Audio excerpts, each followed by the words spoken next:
whilst we remain standing, we take the third stanza as our prayer. O God of all creation, grant these our one request.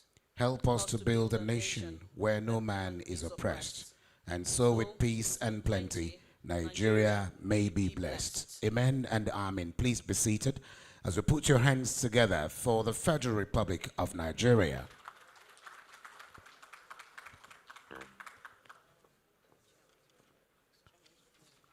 Would like to go straight to establishing the protocol at this point. His Excellency Bola Ahmed Tinubu, GCFR, President, Commander-in-Chief of the Armed Forces of the Federal Republic of Nigeria, ably represented here by the Honorable Minister of Finance and Coordinating Minister of the Economy, Mr. Olawale Edun. The Chief Guest of Honor was also being expected, and Chief Host, His Excellency Distinguished Senator Dr. Godswill Akpabio, GCON, the incumbent President of the Senate and Chairman of the National Assembly, and as we've been told very reliably, he is to be represented by the Deputy Chief Whip of the Senate, Distinguished Senator Onyekachi Nwaebonyi. The Guest of Honor, who has found time and also doubles as the chairman of this occasion, Your Excellency Dr. Goodluck Ebele Jonathan, GCFR, former President of the Federal Republic of Nigeria, the co-chairman of this event, Your Eminence Alhaji Sa'ad Abakar III, the Sultan of Sokoto, ably represented here by Alhaji Muhammad Bambando, the Serikin Fulani of Lagos. The chief convener of this event, Your Excellency, Distinguished Senator, Engineer Dr. Otumba Benga Justice Daniel, CON, former Governor of Ogun State, Chairman of Senate Committee on Navy, President and founder of the Gateway Front Foundation, and your very amiable wife, Your Excellency Yeye Olufunke Daniel. Our chief launcher, His Excellency Distinguished Senator Abdulaziz Yari, CON, Obaloyin of Yorubaland, former Governor of Zamfara State, ably represented here by the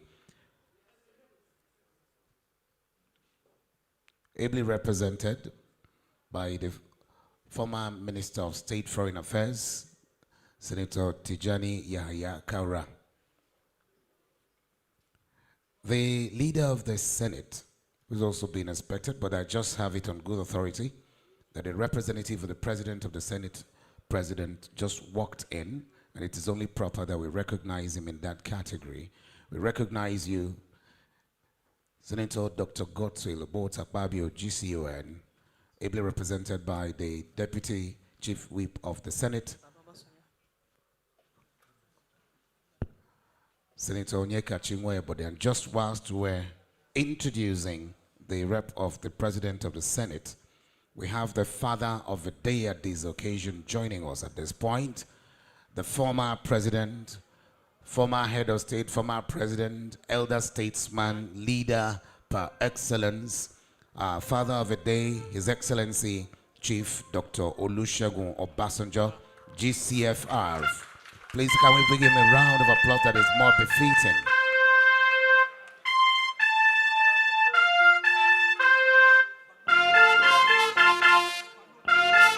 Balogun Owu of Owu.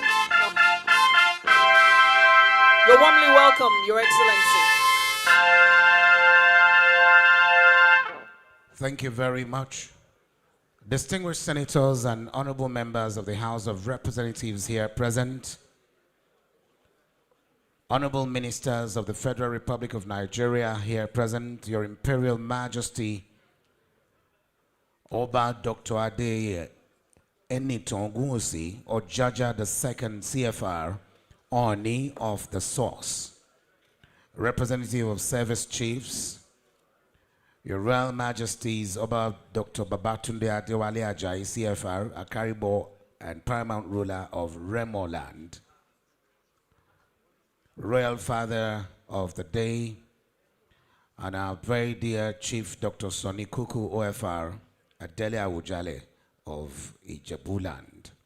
Heads of agencies and departments of government, both at the national and sub-national levels here present. Former governors of the various states of Nigeria that are associates and colleagues of the author who has invited all of us for this event. We recognize you in block. Your Excellencies, members of a diplomatic corps, our very esteemed book reviewers, Dr. Ruben Abati, former Special Advisor on Public Affairs to President Goodluck Jonathan, who has been saddled with the responsibility of reviewing the book, Daniel in the Lion's Den, and Otumba Gbenga Daniel in the Eyes of Time. Distinguished Senator Adeniyi Adegbomire, Senior Advocate of Nigeria, who has also been saddled with the responsibility of reviewing the book by March through the courts. Our reviewer of the book, Path to Justice, has to be reviewed by Babatunde Ogala, SAN. My Lord, spiritual and temporal, distinguished captains of industry, friends and well-wishers of Senator Engineer Otumba Gbenga Daniel from all walks of life, and those of you joining us virtually. Distinguished invited guests, ladies and gentlemen, good afternoon and welcome to this very event. As I welcome one and all to this celebration of legacy, resilience, intellect, and purpose, we're also invited by an illustrious statesman, a visionary leader, an icon, and a man whose phenomenal life journey continues to inspire and illuminate generational paths. His Excellency, Distinguished Senator Engineer Dr. Otumba Gbenga Daniel, Fellow of the Nigerian Society of Engineers, Commander of the Order of Niger, former Governor of Ogun State, Chairman, Senate Committee on Navy, President and founder of the Gateway Front Foundation. This remarkable occasion marks the launch and public presentation of 4 incredibly and amazing and compelling literary works. Daniel in the Lion's Den, Otumba Gbenga Daniel in the Eyes of the Time, My March Through the Courts, and Path to Justice. Each of these books is not just an ordinary publication, but a window of courage, conviction, leadership, and the undaunted pursuit of justice. And at this point, Andy Gabriel, it's a good time to let's have, a chit chat. And I say that because sometimes women have to fight for their space, but that's not what you and I are doing, isn't it? No, we're not doing that.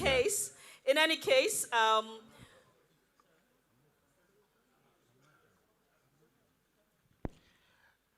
as I was saying, Your Excellencies, beyond the pages and the prose, this event carries a deeper significance as proceeds from this noble launch will go a long way in supporting and giving succor and create great impact on the charity work of the Gateway Front Foundation, touching lives and building futures.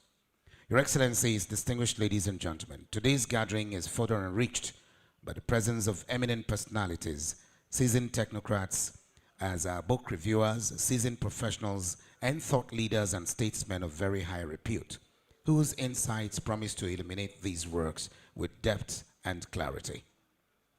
And what is the most important thing tonight, or this afternoon? What could it be, or what is a most important like this time without the coverage or convergence of all that we can see in attendance? The array of dignitaries continues to send a very clear message and indeed sets the tone for the convener's 70th birthday anniversary, which by the special grace of God, as a septuagenarian, will be coming up on the 10th of April.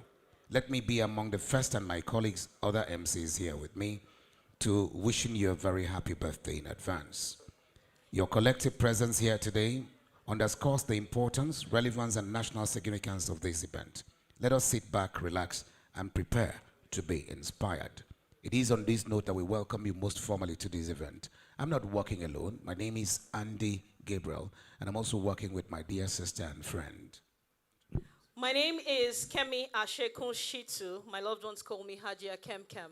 And that said, many will wonder why will the successful businessman who was able to become the first Nigerian to hold a position in a foreign company called H.S. Schroeder at the age of 32, and then establish his own company, Cresta Laurel, which was doing amazingly well, still doing amazingly well. Why would he decide, after all of this, to go into politics? Why? At the time, a lot of people felt that politics was dangerous, murky waters. Why would a responsible gentleman decide to do that? A lot of this you will find in the book. What awoke the giants within? Why did he believe that he could put something in the public sector for his people in Ogun State? And that will make a difference. How is it that after October, Justice Benga Daniel became the governor of Ogun State, more Ogun State children or indigenes wanted to identify with the state? Many of that you will find in other books. But I'm not the book reviewer. We're going to take this one step at a time. What did he experience while as a governor? There's so many things to unpack about this gentleman. God has graciously granted 70 years. I understand that in the Bible it said that when you have 70 and a decade, God has blessed you. But we know that he will get even more than the 70 and a whole lot more. Possibly by 90, by the grace of God, we will be here to celebrate him once again. In any case, it's time to move on to number 4. If you have the program with you, we do have the chairman's opening remarks. And that will be done by His Excellency Dr. Goodluck Ebele Jonathan, GCFR, former President, Federal Republic of Nigeria, and the man credited with the words, "No Nigerian's blood is worth my ambition."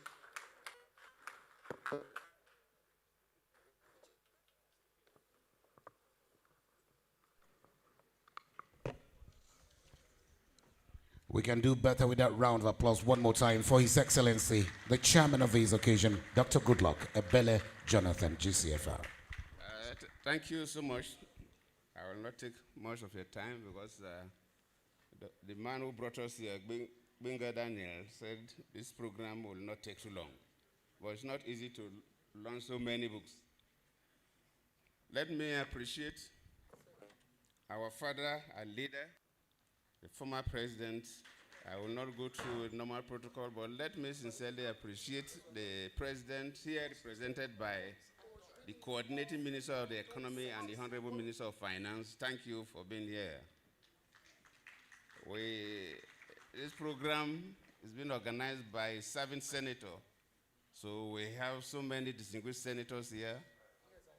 We have His Imperial Majesty, the Onion of Ife, and top traditional rulers here with us.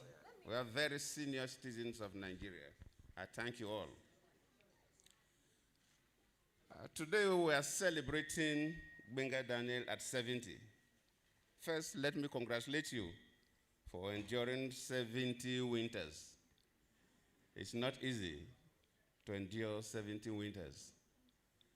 And he has documented this, and we're here to celebrate him.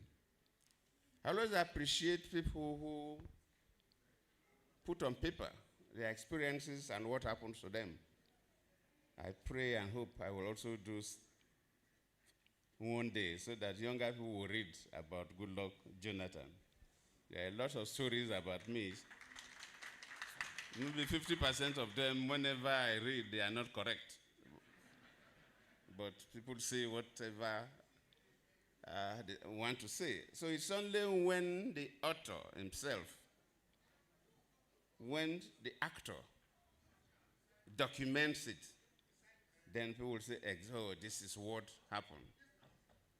Just like for us, the Christians, when you read the synoptic gospels about the activities of Christ, you read Mark, Matthew, and Luke.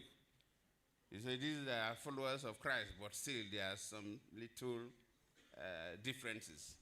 And that is the life of a human being. So we thank Benga Daniel for bringing us together. We thank him for launching this number of books. Well, I've not read the books, most of you too have not, but we listen to the book reviewers. I'm particularly interested in one of the titles, Path to Justice, by Barrister Babatunde Ogala, SAN, to review. And whenever I talk about Path to Justice, and I'm before the Nigerian Senate, almost before the Nigerian Senate, I always remember certain things that happened. And I always emphasize that in a fairly turbulent political environment like ours in Nigeria, the judiciary must be firm and righteous. Because they are the only people, that's the only department that can shape the politics of the land. Politics is like a game of soccer, and the judges and justices are like the referee. So if the referee decides to look other ways, players can even break the legs of other players. People can use their hands to score goals. But it is only when the referee is very firm, then people will begin to do the right thing. Let me also say that the National Assembly still needs to look at certain things. In 2011, after the general elections, there are issues that were handled in a way that the National Assembly wasn't happy. A number of Nigerians, handled by the appeal court. And I remember there is a particular state that somebody lose election as a governor because the electoral law then said that you have to use red to tick the names of voters. And unfortunately, almost in one central district or thereabout, they were not given the red pens. And they made use of the available pen, was either green or black or so, and ticked. And because of that, all those votes were cancelled. And a governor has to lose the election. And the appeal court says so. The lower tribunal did not say so. The lower tribunal felt that ticking is ticking. And the color of a pen is even difficult to decide. If you look at the color of red in the computer, you see the shade from orange, pink, purple, and so on. Sometimes you don't even know which is red again. And I know because of that, the National Assembly now amended the law and said that for disputes, for governorship elections, should no longer end with the appeal court alone, should get to the Supreme Court, which is okay. But while doing that, they didn't consider the length of litigation. The lower tribunal, the appeal court, then the Supreme Court. For other elections, House of Assembly, House of Reps, Senate, lower tribunal, appeal court. Presidential elections, appeal court, Supreme Court. So why should the governorship election take 3 stages? People spending more money, wasting more time. This is one area that the National Assembly need to. If the Supreme Court will continue to be the terminal court for governorship elections, then they don't need to go through the lower tribunals so that it will just be one step. I believe the ideal thing to do, which I was considering when I was in office, was to make sure that it's only one tribunal that listens to any litigations relating to politics. And this is done especially in the Francophone countries in Africa, that they have constitutional court. Anything about elections, only the constitutional court that take decision. So you don't go through multiple phases of litigation. It makes it easier, make it cheaper, and make it faster. Today is a day that we are celebrating Gwenga Daniel. It's a day that we are launching books. So the most important people to speak are the book reviewers who will tell us the content of the books. But for Gwenga Daniel as a person, I appreciate him as a gentleman. I first met him as the governor of Ogun State We didn't interact before. So a successful businessman, but when he got into the murky waters of politics, then we get to know. From the day we knew ourselves, I can attest to the fact that he's a man that really thinks like an engineer, very constructive, dedicated, and he has done well politically. And those who know him will always want to use him. I remember in 2015, when the elections were coming and we were looking for our zonal coordinators. We got some states in the Southwest. We are just considering who can cut across the people, can mix with all segments of the people in all the political parties. But we have not selected the person. Then Daniel came to the office to see me for something else. And while we were talking, my chief of staff, Mike Ogd, walked in and said, "Oh, we have gotten the man," without even consulting me. He announced that you'll be a zonal coordinator for the Southwest. That shows how credible Gbenga Daniel is and how people believe in him. Most distinguished Senator, His Excellency Gbenga Daniel, please keep it up. I congratulate you and my good sister, your darling wife, for today. And we pray that you will grow from strength to strength. I thank you all.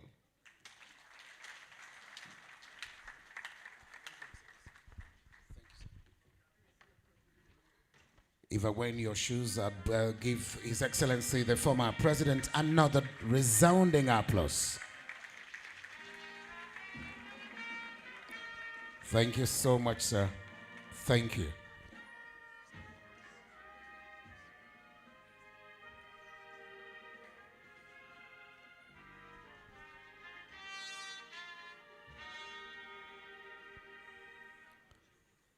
One more round of applause just as he takes his seat.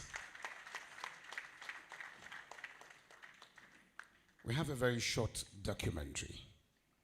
And this short documentary revolves around a phenomenal life journey of the man that we're here celebrating today.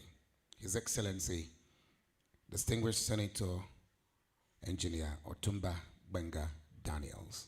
I'd like that we please watch this documentary very briefly. And if you feel it's getting pretty long, we'll be compelled to yank it and then, of course, move on with the program of events in earnest. Please, let's watch. Otumba Senator Engineer Justus Olugbenga Daniel emerges as a distinguished figure in Nigeria's political landscape. A seasoned engineer, entrepreneur, and statesman whose journey through public service has been marked by bold vision, strategic leadership, and a consistent commitment to development. Born on April 6, 1956, he rose from the private sector, where he built a reputation as a successful engineer and founder of a leading engineering firm, into the political arena, where he would go on to leave an enduring imprint on Ogun State and Nigeria at large. His political ascendancy reached a defining moment in 2003 when he was elected governor of Ogun State with a landslide victory, a feat that not only displaced an incumbent but also redefined campaign mobilization through his grassroots-driven engagement across all wards of the state. His administration, which lasted until 2011, following a successful re-election in 2007, was characterized by a broad-based development agenda that touched virtually every sector of the state's economy. He pursued an aggressive infrastructural development program that saw the construction and rehabilitation of roads, the establishment of recreational centers and sports facilities, including the Gateway International Stadium, which hosted matches during the FIFA Under-17 World Cup, and a deliberate expansion of urban and rural connectivity.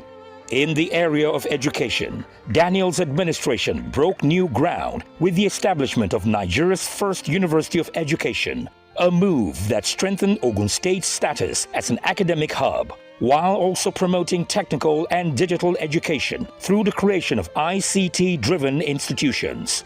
His government also implemented policies aimed at making education more accessible, including significant reductions in tuition fees at state-owned institutions in response to public demand. Beyond education, he focused strongly on industrialization and economic expansion by establishing multiple free trade zones across the state, including the Ogun-Guandong Free Trade Zone and the Olokola Free Trade Zone. Initiatives designed to attract foreign investment, boost manufacturing, and create employment opportunities. His vision for economic transformation was further exemplified by the conception of the Ogun Agro-Cargo Airport, intended to facilitate export of agricultural produce and position the state as a key player in global agricultural trade. Social development and human capital empowerment also featured prominently in his governance philosophy, as he implemented youth empowerment programs, appointed young people into public offices, and strengthened community-based initiatives that encouraged entrepreneurship and self-reliance. Through these multi-sectoral interventions, his tenure was widely regarded in many quarters as a period of significant growth and transformation, with lasting impacts on infrastructure, education, and economic development in Ogun State. Following his governorship, Otumba Gbenga Daniel transitioned to the national stage, and in 2023, he was elected as the senator representing Ogun East Senatorial District, bringing with him a wealth of executive experience into legislative service. In the 10th National Assembly, he has distinguished himself through active legislative engagement, sponsoring and supporting key bills aimed at national and regional development, including the Southwest Development Commission Establishment Bill, which has since been passed into law, as well as proposals such as the Nigeria Maritime Trust Fund and the establishment of new educational institutions. These legislative efforts reflect a continuation of his long-standing commitment to economic growth, educational advancement, and regional integration. As chairman of the Senate Committee on Navy, Senator Daniel has played a critical role in strengthening Nigeria's maritime security architecture through oversight functions, policy advocacy, and support for strategic infrastructural projects. His engagements have included backing initiatives such as the establishment of naval facilities and dockyards, particularly in coastal areas like Ogun Waterside, which are expected to enhance national security, promote blue economy opportunities, and support maritime operations. His role in this capacity underscores a broader national contribution, positioning him as a key player in the interface between legislation, defense policy, and economic development. Overall, the public service journey of Otumba Senator Engineer Gbenga Daniel is defined by a rare blend of technical expertise, administrative capacity, and political acumen, with his legacy as governor of Ogun State and his current performance in the Senate reflecting a consistent dedication to transformational leadership, institutional development, and the advancement of both his constituents and the Nigerian nation. I met my husband going to almost 40 years now, but I can tell you the man I married is an all-rounder. He's somebody who I cannot just define as a politician, a businessman, or just an elder statesman.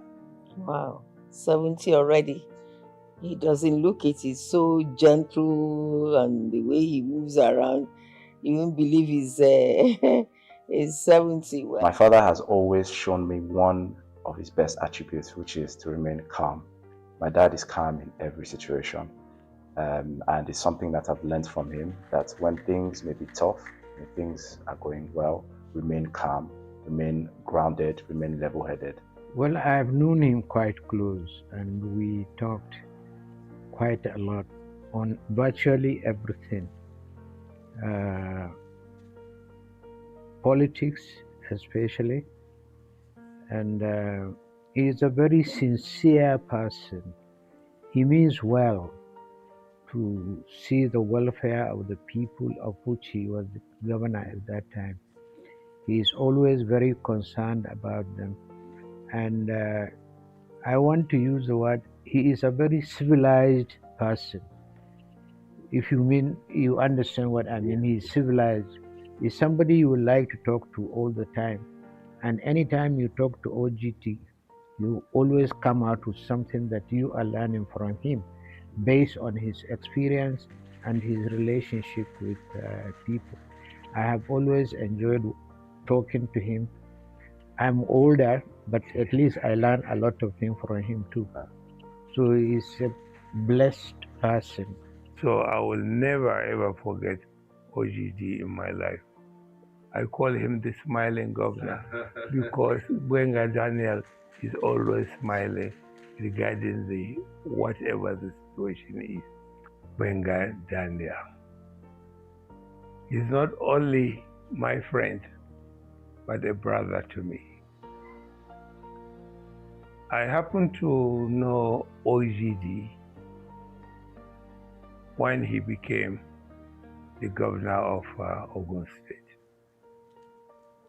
And I have followed his footsteps while in governance.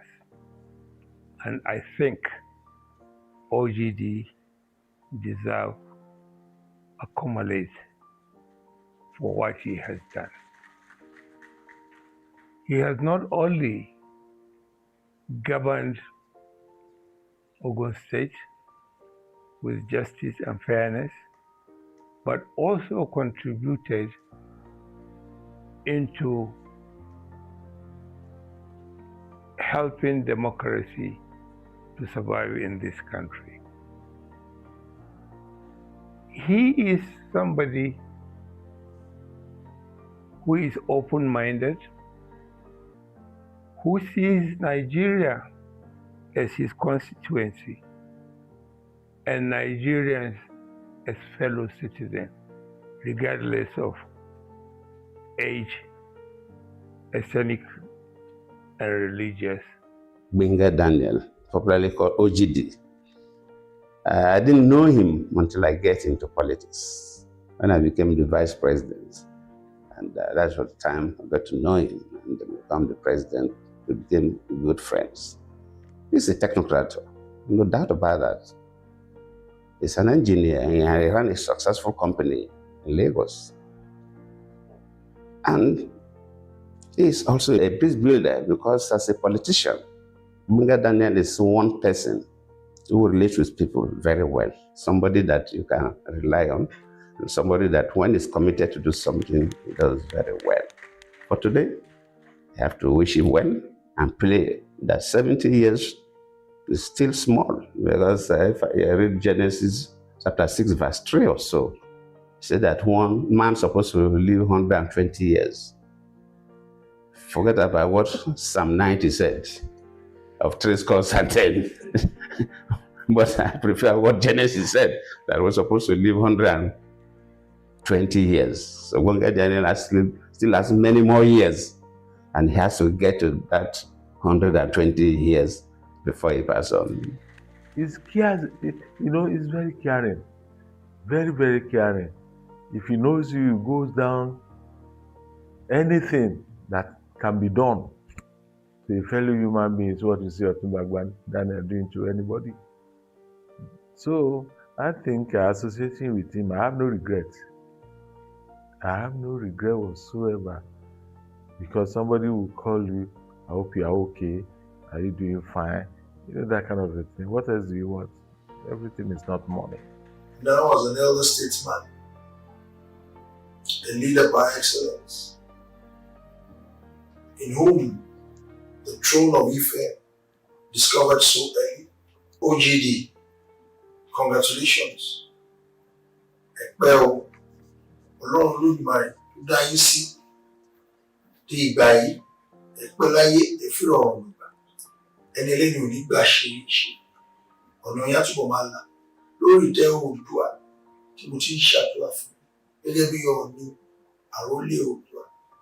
Ìyẹn ló máa ń yẹyẹ lé, dídẹ̀ ló ní àdàbà lọ́rùn, bó ṣe ń yẹ yín kò ní yẹ̀ sílẹ̀ fún OGD, ọ̀nà yẹn á túbọ̀ máa là ní gbogbo àdáwọ́lé yín láyé ayọ̀ sí. Is it part of the credit, one of the credits I will give to him is his responsiveness, OGD.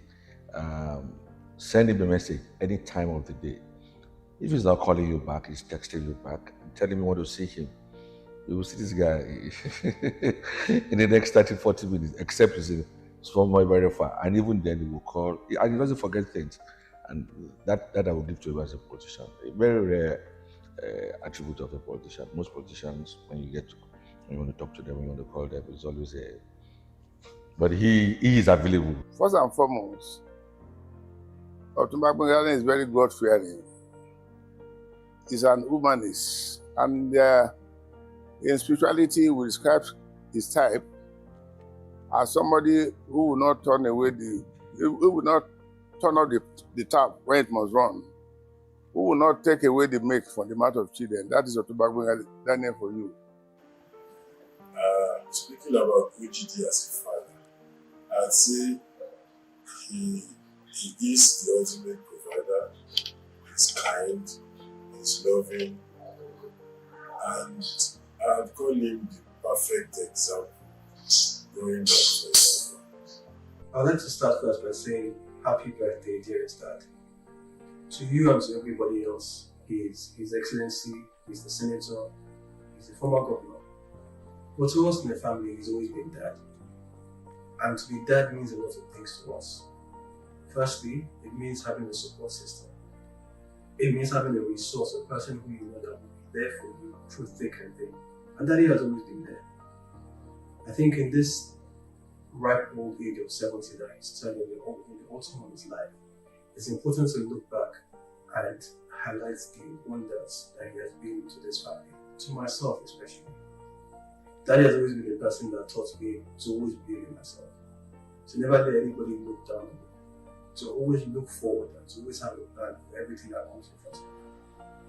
He's a man defined by duty, a man who is defined by duty to family, to his friends, to his supporters, to people who follow him, to people he trusts. As a family man, Dad has been everything to us.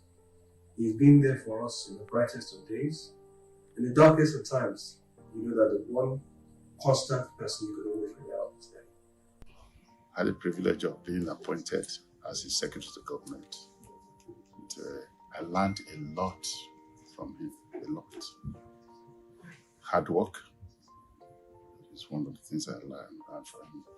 2, wisdom. 3, compassionate. And so many other qualities. And I'm happy that I served in his government.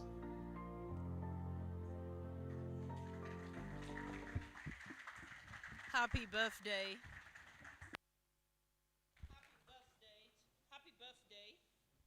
Happy birthday one more time. Please, can we give him a round of applause and all of them that have spoken thus far about the septuagenarian.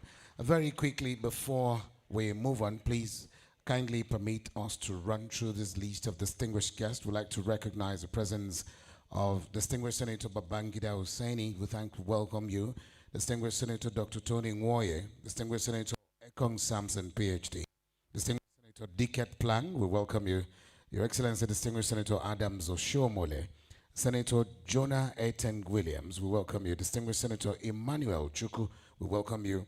Your Excellency, Ambassador Senator Professor Jimo Ibrahim, Nigeria's permanent representative to the United Nations designate, would like to welcome you as well. Welcome distinguished Senator Chief Sunday Agadaga, Bielsa East. In anything you do, the interest of the masses must come first. Your own personal interests come second.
pay my respects to Papa, Father of the nation, Father of Africa, numero uno, former President of the World Chief Olusegun Obasanjo.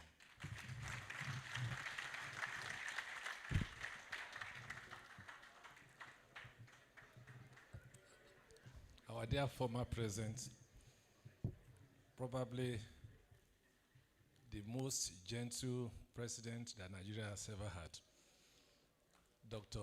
Goodluck Ebele Jonathan.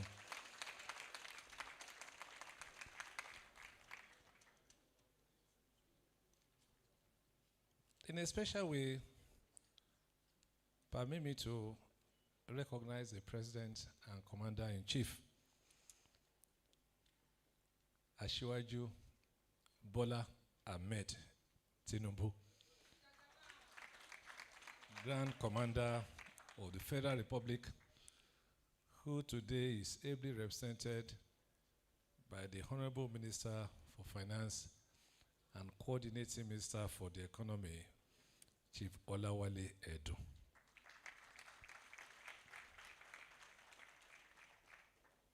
My colleagues, most distinguished senators of the Federal Republic,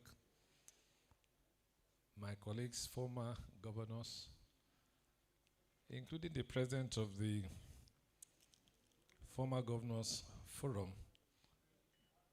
the chief servant himself, Aliu Babangida, I recognize you. Honorable ministers here present, I doff my hat. I thank you for the honor. You are most welcome. Our royal fathers are here plenty. Kabesi, His Imperial Majesty, the Oni of Ife. You are most welcome, sir. And of course, the Sultan of Sokoto, who is also doubling as the co-chair of this event, ably represented, you are most welcome. My own royal fathers, Kabesi, the paramount ruler of Remo Kingdom, Oba Ajayi Torungbowa, you are most welcome.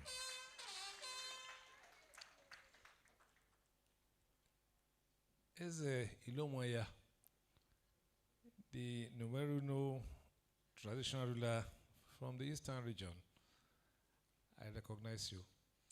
And I thank you because the title Okosisi of Binugu that you gave me continues to be controversial. Because my people continue to ask, what is the meaning of Okosisi?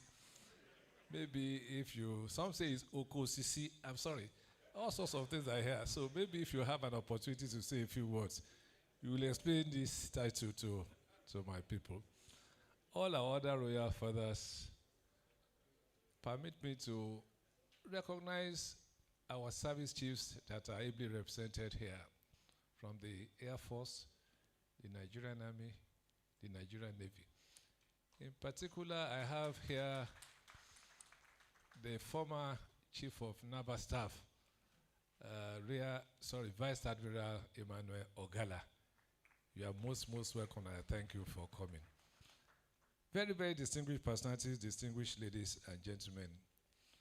Let me just ask you to pardon me, because if I go on with this protocol, I will not finish today. But not before, in a special way, recognizing two people who are the chief launchers here. Of course, I'm talking of Chief Kensington Adebutu, who is the first chief launcher, ably represented here today by Aregbobo Kola Onofeso. Kola Oyefeso. And of course, also the co-launcher, His Excellency Senator Abdulaziz Abukayari, the Oba Lofin of Yoruba Land, who is also here ably represented. I need to mention them especially because, without them, we won't have anything to say here.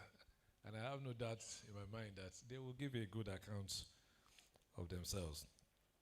I cannot forget my own Olurugun Sonny Kuku, who is doing a wonderful job in the absence of Kabiyesi Awujale of Ijebuland. You are most welcome. Very distinguished ladies and gentlemen, because I don't want us to spend too long, so that I can go straight into the business of the day, I offer to say a few words by expressing once again my profound gratitude. With all due compliment and respect to the very distinguished gathering here today, who have found it worthy and most convenient to honor us on this occasion as we mark this significant milestone, my 70th birthday anniversary. The start of which is the launch of these 4 books, 2 of which are my autobiographies, and 2 others written by men who have studied the trajectory of our policies and travails, and who believe so much in the drift and the conviction around our policies. Most importantly, I thank the Almighty God for the gift of life, for good health, and the opportunity to serve our beloved country in various capacities over the last few decades. I extend my heartfelt appreciation to all those who have honored this occasion with your esteemed presence. I am particularly grateful to President Bola Ahmed Tinubu, who is here represented today, for his continued leadership and support for national development. Let me state for emphasis that Ashwaju Bola Ahmed Tinubu remains one of the most pragmatic human beings that I've ever come across. I think I can say this from a very close quarter, having worked in close relationship with him for decades.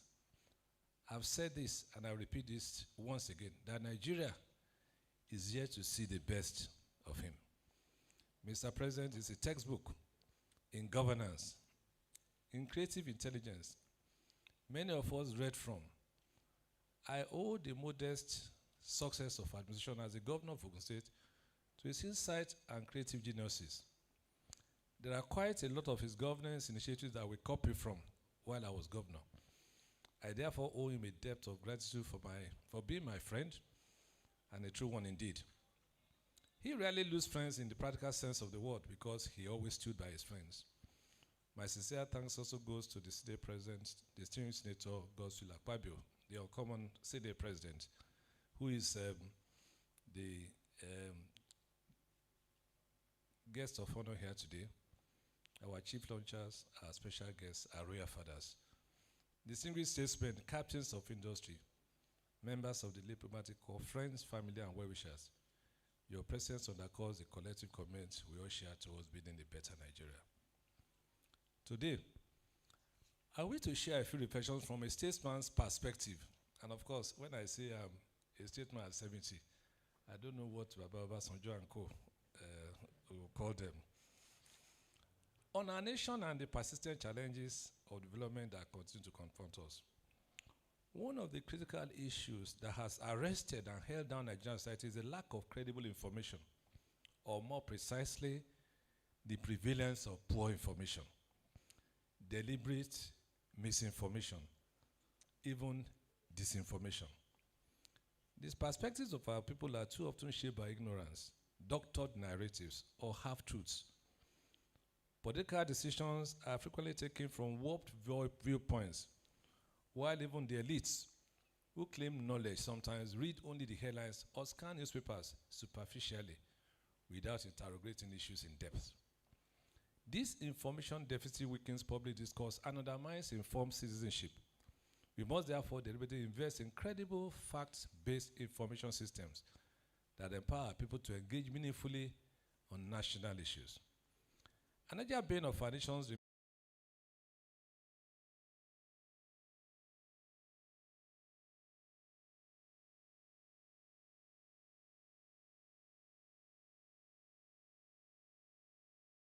till I didn't go to Unilag. Right. Okay. So I hand over to Andy Gabriel now as we take a look at other distinguished guests that we have here. Thank you very much, Your Excellencies, very distinguished ladies and gentlemen. For want of time, I'd like to plead with every other individual that will be giving the opportunity to speak here by way of giving us a goodwill or giving us a review of either of the books to please kindly skip protocols and run straight to what you're expected to do here for brevity of time. I'd like to, at this juncture, invite our very first book reviewer. He's reviewing two books at a stretch. I'm talking about none other than Dr. Ruben Abati, a prominent Nigerian journalist, politician, TV presenter, newspaper columnist, and of course a proud son of Ogun State. And he's known for his impressive educational background, including a PhD in theater arts from the University of Ibadan and a law degree from the University of Lagos. Abati's career spans academia, journalism, and politics. He was chairman of the Guardian board from 2001 to 2011 and served as special advisor media and publicity to President Goodluck Jonathan from 2011 to 2015. He is currently a co-host of the morning show on Arise TV. Distinguished ladies and gentlemen, to keep it abridged, he's reviewing for us the book Daniel in the Lion's Den and Otumba Gbenga Daniel in the Eyes of Time. Please join me with a resounding applause as we welcome Ruben Abati, PhD.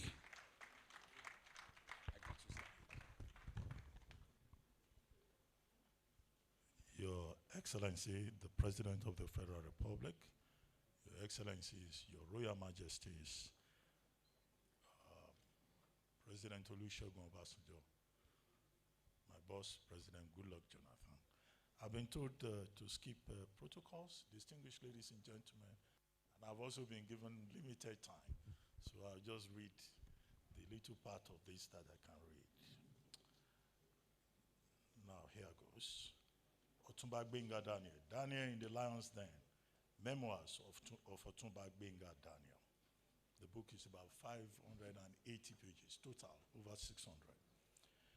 This is a very interesting memoir by Otumba Gbenga Daniel, former two-term governor of Ogun State, currently the senator representing Ogun East in the Senate of the Federal Republic. One of the prominent leaders in the politics of Ogun State and a politician of the progressive hue.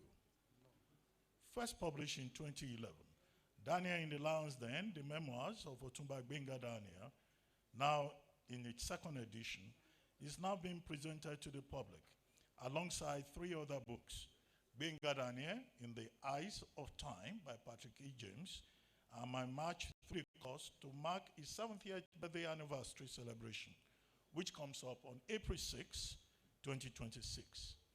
This is quite a rich harvest and a most befitting way to celebrate an important milestone, an unfolding story. While the book by Patrick James, divided into three parts, namely part 1, first term, second term, greatness in action, travails of public service, and part 5, deeper and deeper into national service, brings the story further up to date and should be read as a companion piece. It is to the memoir that we must turn for an intimate, direct account of the essential Otumba Gbenga Daniel. The memoir is, of course, biographical, but it is also a political thriller, and the author's reflection on many questions about his life and the politics of Nigeria, as directly experienced by him in many theaters of engagement. Every politician of substance should endeavor to write a memoir to enrich the bibliography of Nigerian politics. The good thing about Otumba Gbenga Daniel's memoir is that it is completely shorn of hagiography. This is not one of those books where the author engages in agama lizard posturing. OGD tells his own story in a well-researched, well-reasoned manner that should be of interest to his friends, family, and foes alike. As a documentation of the journey of his life, his stewardship as governor of Ogun State between 2003 and 2011, to the young person seeking inspiration from the biographies of successful leaders, to the scholar of political science interested in case studies, and to the aspiring politician who has a lot to learn from the field experience of others. It is a rather long book, illustrated with photographs and other documents of historical value, but reading it is certainly a worthwhile endeavor. The book focuses on a number of highlights. First, the personal, which is the easy part, as it takes us into his emerging world, his childhood in Ibadan, where he grew up, his family background, and now he started school at ICC School, Ukeado, Ibadan, and later Mushin Public Day School in Lagos. The young Benga Daniel would later attend the famous Baptist Boys High School, Abeokuta, from where he graduated in June 1973 with grade 1 school certificate result. His recollections of his days in BBHS from Okegunya to Shaje and back to Okegunya is in turns hilarious and gripping. He remembers the names of his teachers, his schoolmates, and the exciting experiences that they had. He was active in the literary and debating society and was good in both the arts and the sciences. In his 4th year at the school, he even became a pulpit pastor at the Ilugun Baptist Church in the absence of the resident pastor, and he was sometimes the church organist. This Benga Daniel may end up at the altar as a minister of God, he writes. But not quite, at least not yet. His next stop was the School of Basic Studies of the Polytechnic Ibadan, as a member of the pioneer set in the southern campus, where he studied mathematics, physics, and engineering drawing. He would later gain admission to the University of Lagos to study mechanical engineering, although his father preferred structural engineering. His role model was Professor Ayodele Awojobi, whom he describes as a professor master brain, one of the best that the country could then boast of.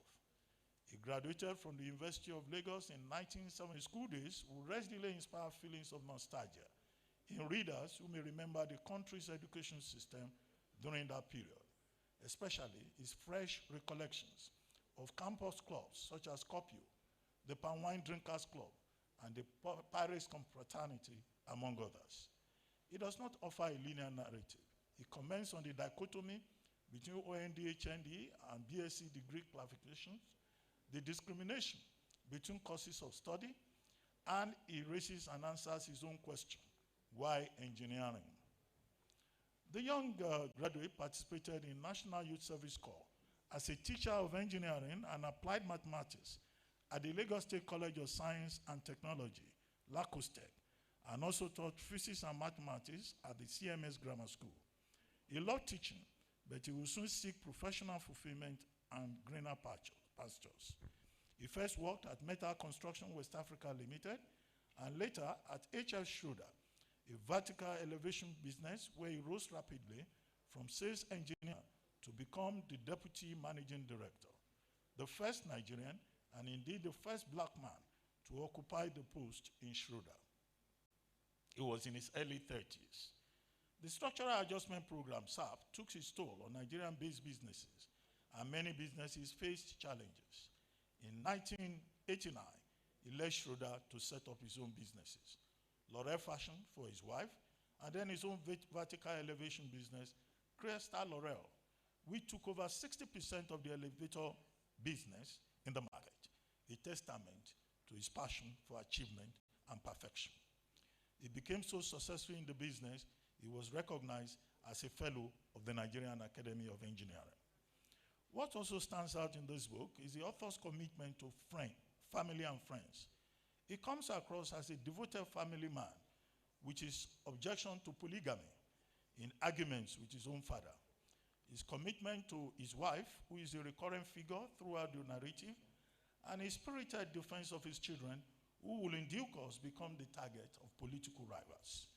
He remembers everyone whose path crossed his in his academic or professional life with great fondness, and where applicable, as in the case of Mr. Otunla, his school principal, with gratitude.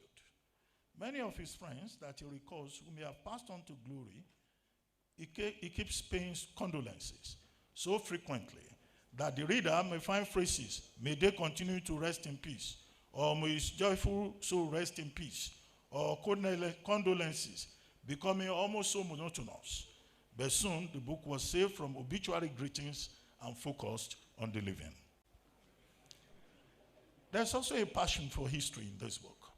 The author provides a context for every claim, either social or communal, and there are interesting passages that skirt the borders of delightful literature, such as the distinction between the academic North and the academic South, the value of corporal punishment in schools, the Kalamazoo War, the discrimination between indigenes and settlers in Nigerian communities.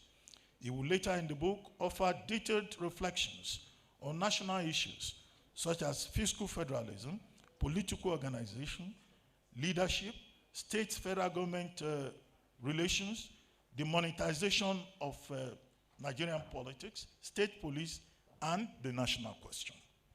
As expected, this is a memoir of a politician. And this, as it appears, is the more detailed section of the book.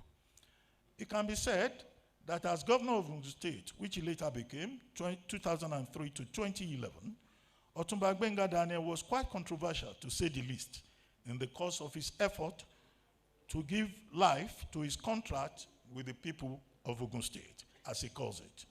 Determined as he was to transform the state, the gateway state, and I quote him, from a sleepy civil servant state to investors' destination of choice. He has shown some interest in politics quite early as a university student, beginning with his election as president of the Engineering Faculty Students Association at the University of Lagos. He also once visited Chief Obafemi Awolowo at his Parkland residence in Apapa as a curious undergraduate seeking answers from the sage. Their paths would later cross again when Chief Awolowo was invited to the University of Lagos by the Speaker Society. In 1978, Otunba Daniel was amongst the Committee of Friends on Awolowo's personal invitation when the formation of the Unity Party of Nigeria, UPN, was announced. Awo was also later a guest of the Diner Club in Unilag, a sociocultural group on campus, which was more or less a students' wing of the UPN. In the wake of the struggle for democracy, after the annulment of the June 12, 1993 election, won by Chief M.K.O. Abiola, Otunba Daniel found himself in many pro-democracy groups of like minds, seeking to chart the path forward for a country reeling from the tyranny of the military administration. Some of the groups with which he was associated, either as member, co-founder, or associate, included the NG, the Yoruba Leadership Forum, Yoruba Development Council, Idile, Heritage, and Afenifere. The author painstakingly documents the nature of the various interventions, the players, the leaders, the processes, marked as these were by exits and entrances.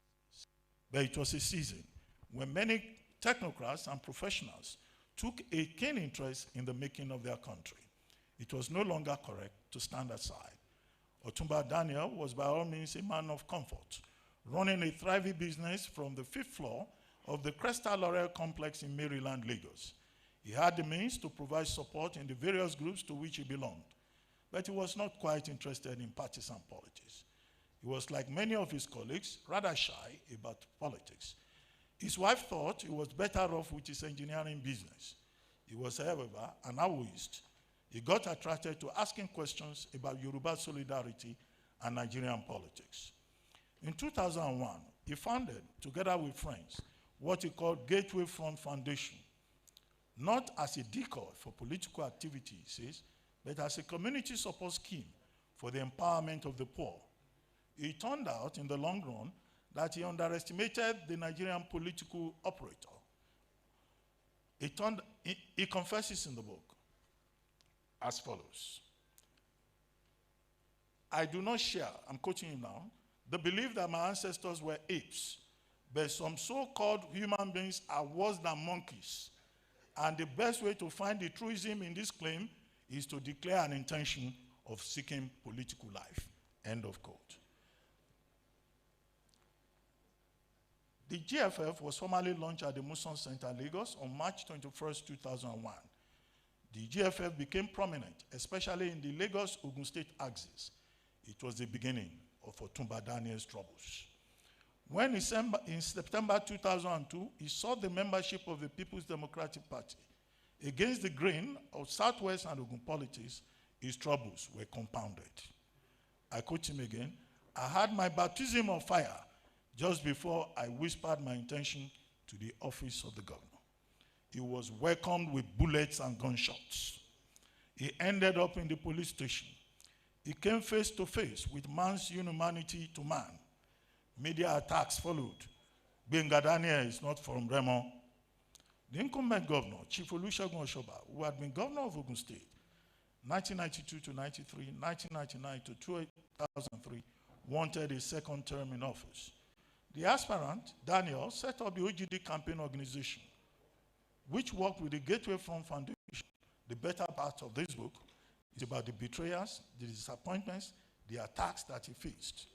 In the course of his service to the people, even his children, schooling at Atlantic Hall in Lagos, were blackmailed. And fake stories written about them in the newspapers. One of his sons, Debola Daniel, had to write an open letter to editors and to the First Lady of Nigeria. His wife tried to intervene. In this case, we shot someone she thought she knew. Lies were published about her. Those who served with OGD betrayed him for the most part. In this book, he names them all, and he tries to set the record straight, if not to settle scores from his own perspective. He is unsparing. Many of the dramatist personnel in his characterizations will not find this book funny at all. Those who have passed to the grave beyond will turn in their graves.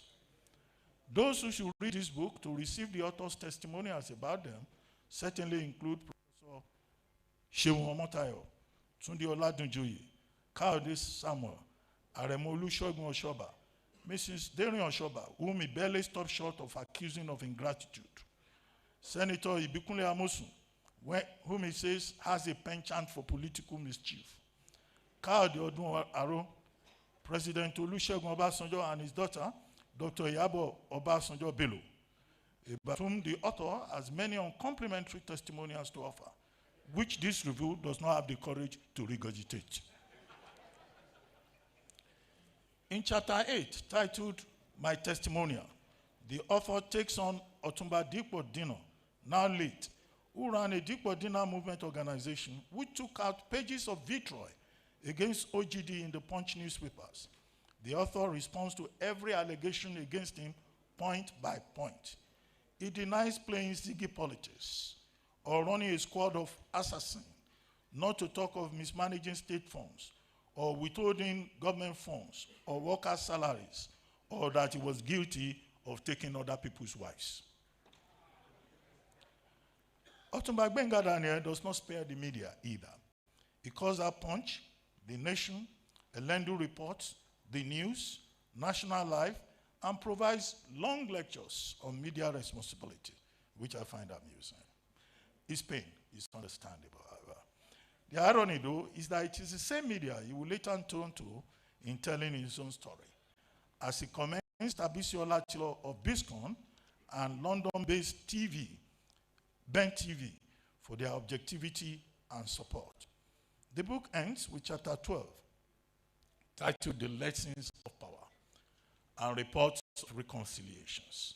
Whatever may have been his travails in politics, the final good news is that it has not discouraged the author from remaining in politics. If he remains active in politics, he should be heard. Thank you very much.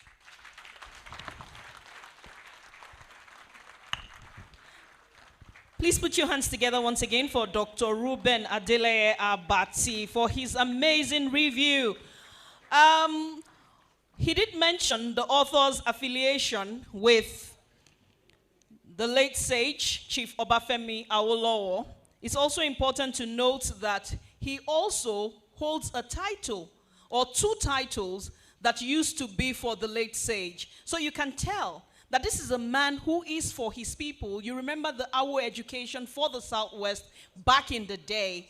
He holds the titles of Losi of Ikenne, right after Chief Obafemi Awolowo, and also the Ashiwaju of Remo Christians as the second man to hold that title after Chief Obafemi Awolowo. Ladies and gentlemen, there's a lot to unpack from the books by the author, and you can tell there are no holds barred. He gave everything into this books. Right?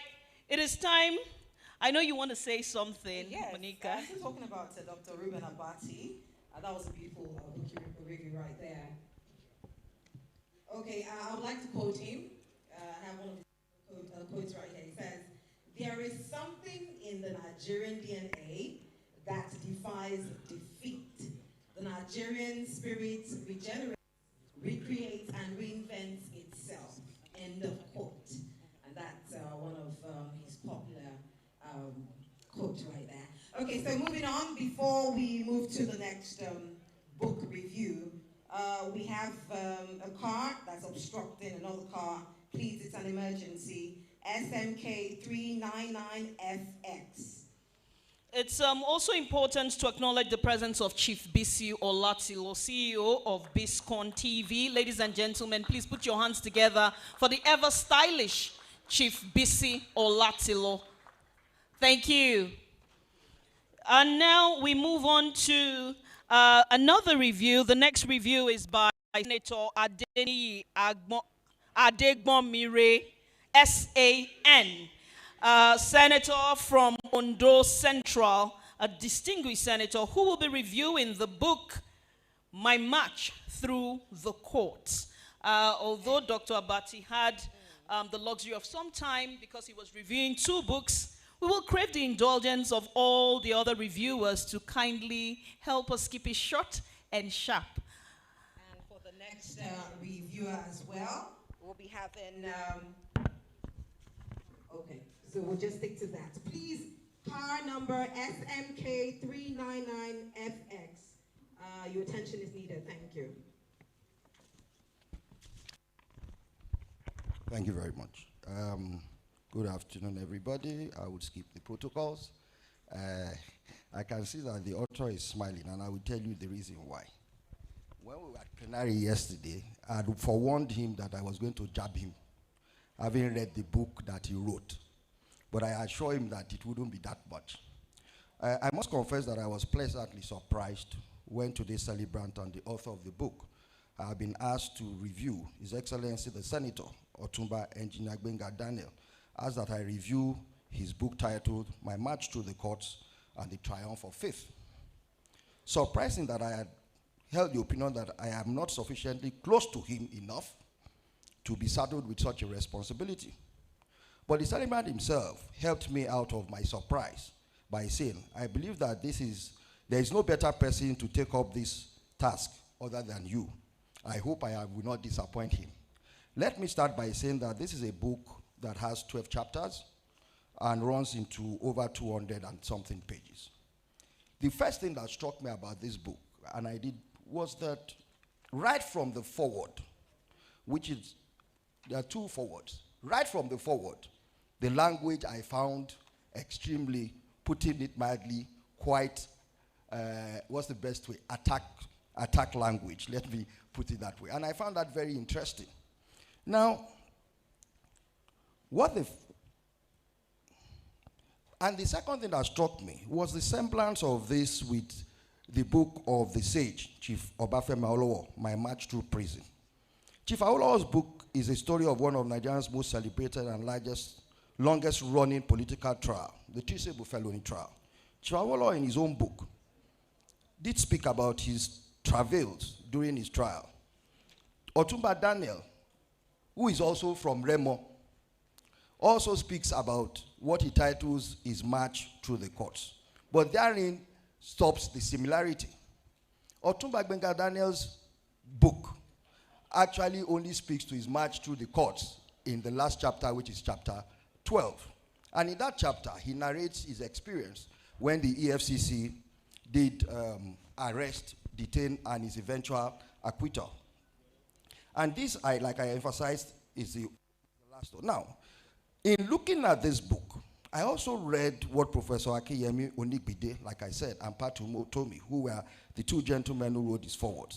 And I found that in that book, they did speak about or presented the author as a victim of several political intrigues.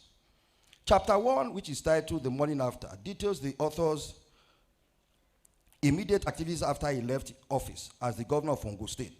He speaks of his the false reports concerning him particularly as regards his speculated arrest by security agencies and the anti-corruption agencies. He mentions that whilst he traveled to London, there were so many rumors that spoke about he having been detained even at London Heathrow. In chapter 2, which is titled Persecution, the one thing that I must say, and I say this with respect to him, is that I hold the view that the language employed in the book should have been milder and more measured. This kind of language pervades the entire book, and I would advise that next time he writes a book, it should be a bit milder with the language that was employed in this book. Now, going to chapter 2, he speaks about what he calls the Akpagun treatment. Your guess is as good as mine for those who remember Akpagun Olumide. And he says that he fears that he was the next victim, could be the next victim of such a treatment. He goes on to explain, in not very charitable terms, the involvement of his successor, Governor Ibukule Amosu, in all of this drama, and why he thought that Ibukule Amosu, governor, had so much hatred for him. He goes on to explain his own side of the story, and in the subsequent paragraphs, he also talks about his successor and what he calls the Spanish Inquisition. Now, for those of us who remember history, the Spanish Inquisition was an inquisition that was done to perpetuate power, but more importantly, in brutal and not very pleasant circumstances. So you can imagine what that particular chapter speaks to. And he says, with particular reference to an inquiry that was headed by now late Justice Pius Aderemi. And also, the next chapter also speaks to another inquiry by another judge who is now a justice of the Court of Appeal, Justice Abiodun Akiyemi. Now, like I said, in all of these chapters, what I find there is that the author, with respect to him, continues to, using my own language, jab everybody, and then goes on to chapters 4, which is titled The Death of a Dream. This chapter I found extremely interesting in that he speaks to the author's plans and views about how Ogun State should be turned around. It is actually a very detailed paragraph which talks about the author's plans and talks about Polar, Agronom, but he then veers off again in chapter 5, titled Beyond Okemoson, and talks about a gentleman which Dr. Dureba has also talked about, Oladunjoye, and doesn't have very pleasant comments regarding this gentleman. Then he goes on to chapter 6, which is titled My Relationship with OBJ. That is the president who is here present, President Olusegun Obasanjo. I will skip that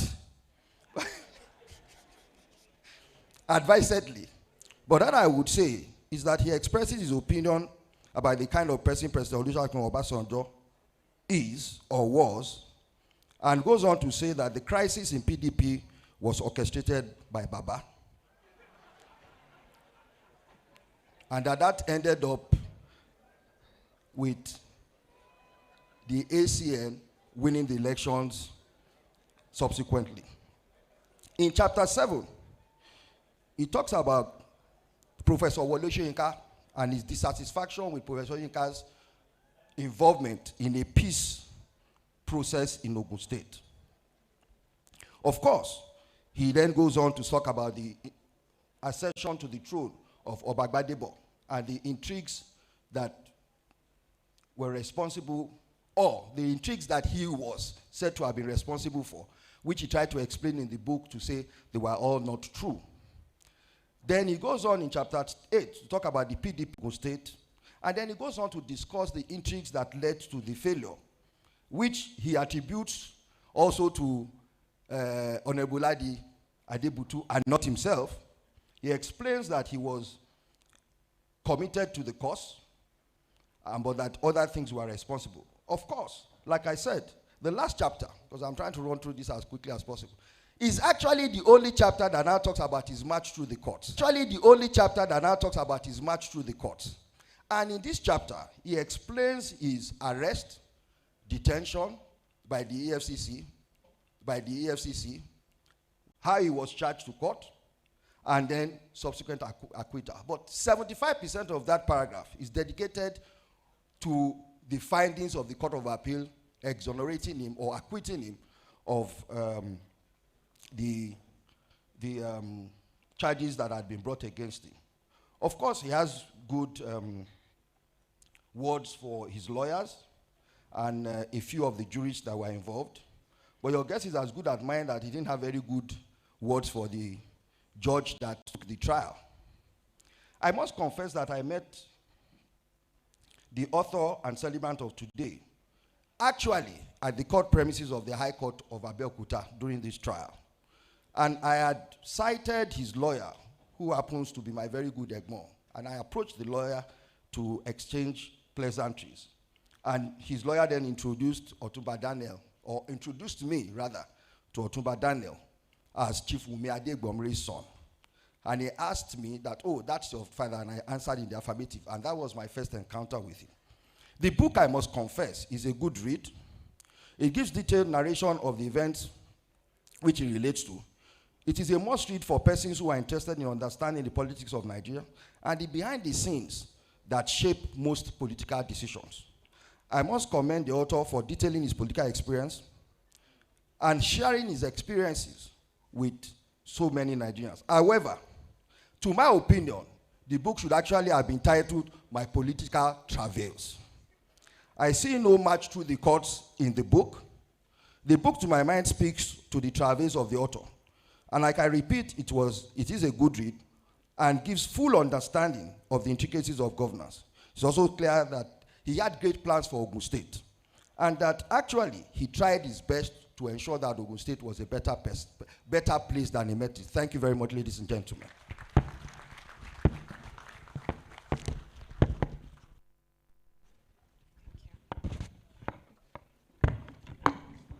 All right, we can do better than that. Please put your hands together again for him, please. A beautiful review by distinguished Senator Adeniyi Adegbonmire, S.A.N. Adegbonmire, okay, S.A.N. We apologize for that. So for 11 years after his tenure as a governor, Otumba Gbenga Daniel marched through the courts. How did he sail through? You will find it all in the book, My March Through the Courts. However, it is time for the last book to be reviewed, and we're talking about Path to Justice, and it will be reviewed by Barrister Babatunde Ogala San. Ogala San. I apologize for that. Thank you. Put your hands together as you come on stage, please.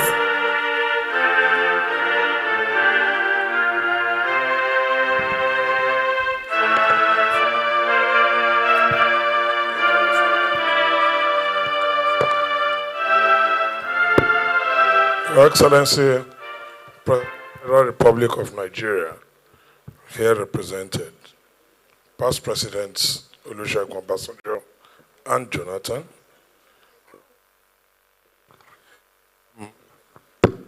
permit me not to stand on existing protocols, and I'll tell you why. If you look at the size of Ruben who came, the Senator Adegbomire, they are not as big as me. So if the protocol, I mean, my weight might crush the protocol. So just be safe and adopt the protocols as. Can I have a better microphone, please? Thank you. Well, I think I'm fortunate to have been requested to review a book that deals strictly with legal issues, and mine will not be controversial. And it's a review of the book, Path to Justice. In Path to Justice, which is authored by Deji Enisei, he delivers a compelling and intellectually engaging chronicle of litigation arising from the political expenditure of distinguished Senator Benga Daniel.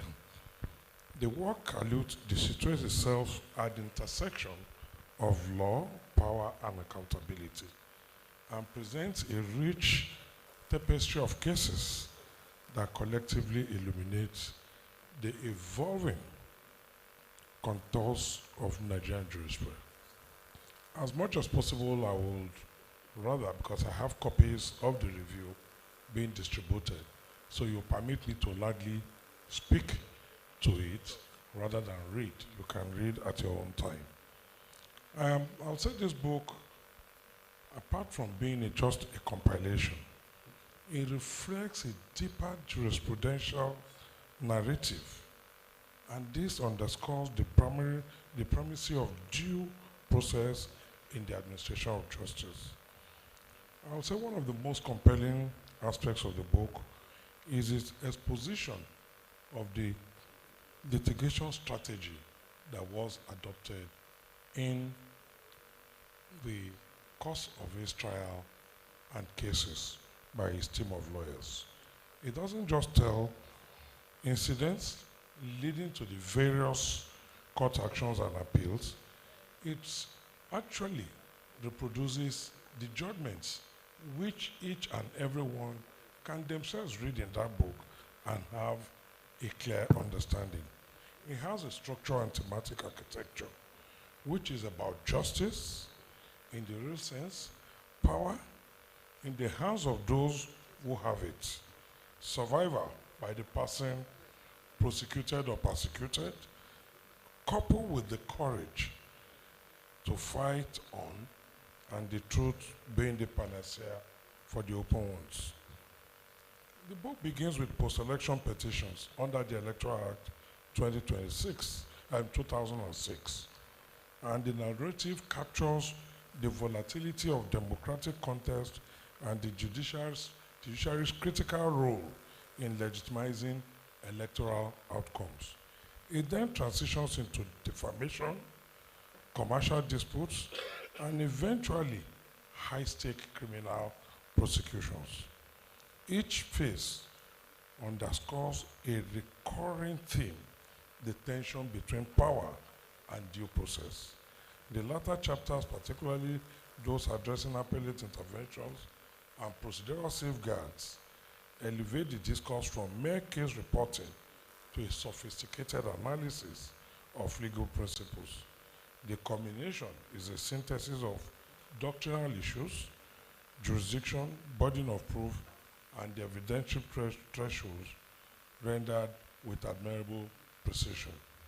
The book is methodically arranged into 9 chapters, each capturing a distinct pace of the legal odyssey of His Excellency Distinguished Senator Benga Daniel. Chapter 1. This deals with the petitions and offers a vivid exposition of post-election litigation. Following the Electoral Act of 2006, the disputes involving political heavyweights contending for the governorship of Ogun State at the time exemplified the complex architecture of electoral adjudication in Nigeria, where courts are frequently called upon to mediate democratic legitimacy through legal standards. Chapter 2 deals with the case of libel, and that is quite interesting because unlike a Chief Ganifa Emi that we knew, for once he went out of his hardcore principles and steadfastness not to deal with politicians, but to was somehow convinced to prosecute a libel case against insider on behalf of a politician, Otumba Benga Daniel. That speaks volumes about the conviction for a Chief Ganifa Emi. While chapter 3 and 4 transition to the post-tenure disputes, which deals about his litigation after his course of call of duty as governor, which also, of course, included the scrutiny by the Economic and Financial Crimes Commission. Chapter 5 through to 8 presents a sustained argue engagement with appellate process and procedural safeguards. The doggedness of OGD in the challenges to prosecutorial conduct, denial of fair hearing, which is not standard, and disputes over evidentiary procedure collectively reveal a methodological deployment of jurisdictional objections and procedural defenses. Chapter 7, a no-case submission, stands out on its own as a jurisdictional high point where numerous counts were struck out for lack of evidence. The final chapter, of course, is chapter 9, a verdict too many, which provided a synthesis of critical legal issues, including jurisdiction, burden of proof, and the doctrinal significance of no-case submission, which offers a fitting combination of the legal narrative. Now, in reviewing the book, which chronicles a series of cases, I have also attempted to single out 3 so that we can appreciate what those 3, the significance they contribute to our jurisdiction. One was the case of Kaka and Daniel at the Court of Appeal, where the appellant, as it then was, or the petitioner, had challenged the governorship election, challenged the victory of Otumba Daniel. And the Court of Appeal, in dismissing the appeal, had held that the petition was incompetent for failure to plead material facts and statutory requirements, and that no amendment could cure such negligence or failure to so plead. Well, what is the impact of this on our jurisprudence? If we recall, for those of us who do a lot of election petitions, these were the first test of cases that tested our election jurisprudence in Nigeria. And for those who know, election petitions are said to be a special kind of cases that are sui generis and demand strict compliance with rules. This was perhaps a first test case which requires the then for our 14.14 to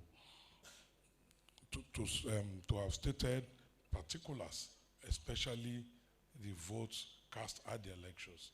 The failure to do this and the attempt to subsequently amend was rejected by the courts, and the appeal was so dismissed. And I must say, that has become almost codified in our election jurisprudence till date. So that, for me, is a major impact that had on our jurisprudence.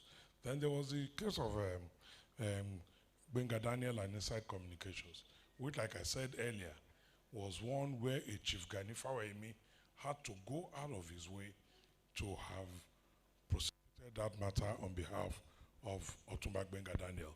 And the takeaway from that, we don't know why Chief Fawehinmi would have done that, but it must have taken a lot of conviction, it must have taken a lot of belief for a Chief Gani Fawehinmi, as we knew him, to have agreed not just to defend a politician or a governor, but indeed to have agreed to prosecute a case of libel on his behalf. That perhaps is the only one I can think of, other than the case of Balarabe Musa and INEC, which dealt with registration of political parties that Chief Gani Fawehinmi also prosecuted. So that, again, it's one that I would say stands out. And the key takeaway from that is the power of conviction for a Chief Gani Fawehinmi. Then there was the criminal litigation of Federal Republic of Nigeria and Otumba Daniel. That was a series of criminal cases where Justice Majeko Mabokunje had upheld the objection of the defense that prior leave was mandatory under Section 340 of the Criminal Procedure Law, and leave of court was a condition precedent for filing an information before the courts. This the EFCC did not do, and the case on that was struck out, and the Otumba Gbenga Daniel was discharged and acquitted on those charges that were brought against him. I need to say that this decision made the EFCC, which is the key takeaway for me from that case, that subsequently it now dawned on them that what they ought to have been doing, they were not doing. And in that case, this was brought to the fore, and subsequently, it also contributed to our jurisprudence, because subsequent cases, of course, to achieve conviction or prosecute successfully, they knew they needed this compliance. So that, for me, was a major contribution to our jurisprudence. And then what are the jurisdictional significance and contribution? Its central strength of path to justice lies in its illumination of foundational principles within the Nigerian law. The cases collectively reinforce the centrality of procedural justice as a safeguard against arbitrariness, particularly in politically sensitive litigation. The work reveals a consistent judicial insistence on adherence to due process, especially in criminal proceedings, where liberty is at stake. The striking out of multiple charges for evidentiary insufficiency exemplifies the principles that suspicion, no matter how grave, cannot ground a conviction. In this regard, the book affirms the enduring relevance of the maxim, in dubio pro reo, where doubt exists, it must be resolved in favor of the accused person. Furthermore, the discussion on fair hearing presents a classic invocation of the doctrine of the alternate pattern, that is to say, hear the other side. The administrative actions taken without affording the affected party an opportunity to be heard constitute a clear departure from the canons of natural justice, rendering such decisions fundamentally defective. In criminal matters, the limits of prosecutorial powers were straightened out. Gbenga Daniel, by raising important questions about federal versus state prosecutorial powers, role of EFCC in prosecuting state-related offenses, and though later jurisprudence has expanded the EFCC powers, this case remains a strong authority on procedural compliance and laid the foundation for such expansion of powers through the courts and through statutory provisions. In election petition-related matters, the importance of the contents of a petition and requirements of paragraph 14.2 sub 2A of the first schedule of the Electoral Act 2006 is sacrosanct. Now the Electoral Act 2026 was enshrined in our electoral space, especially coming from a newly elected 2006, as it then was, coming from a newly enacted Electoral Act under which Gbenga Daniel was one of the first to test the waters and re-elected. Then we go to the writing style.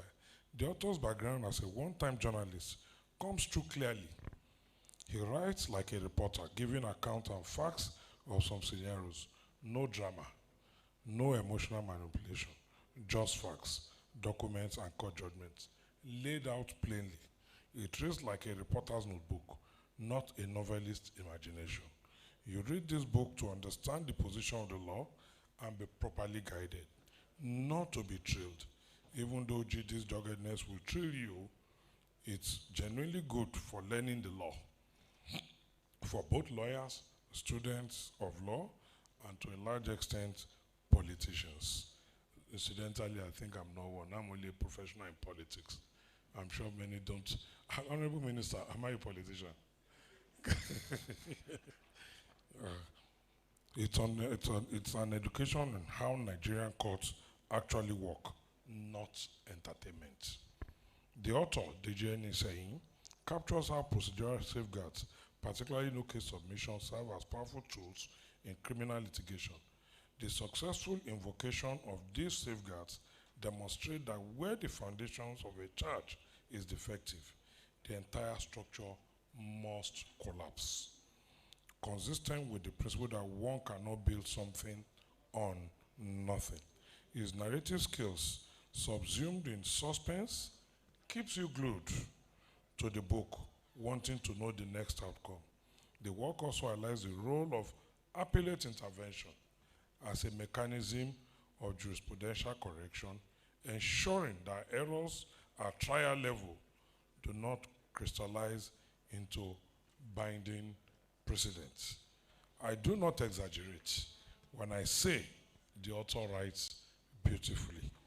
It is clear from how it takes us from political battles of Otumba Daniel through the post office investigations and arraignments, through to civil actions in defending his honor.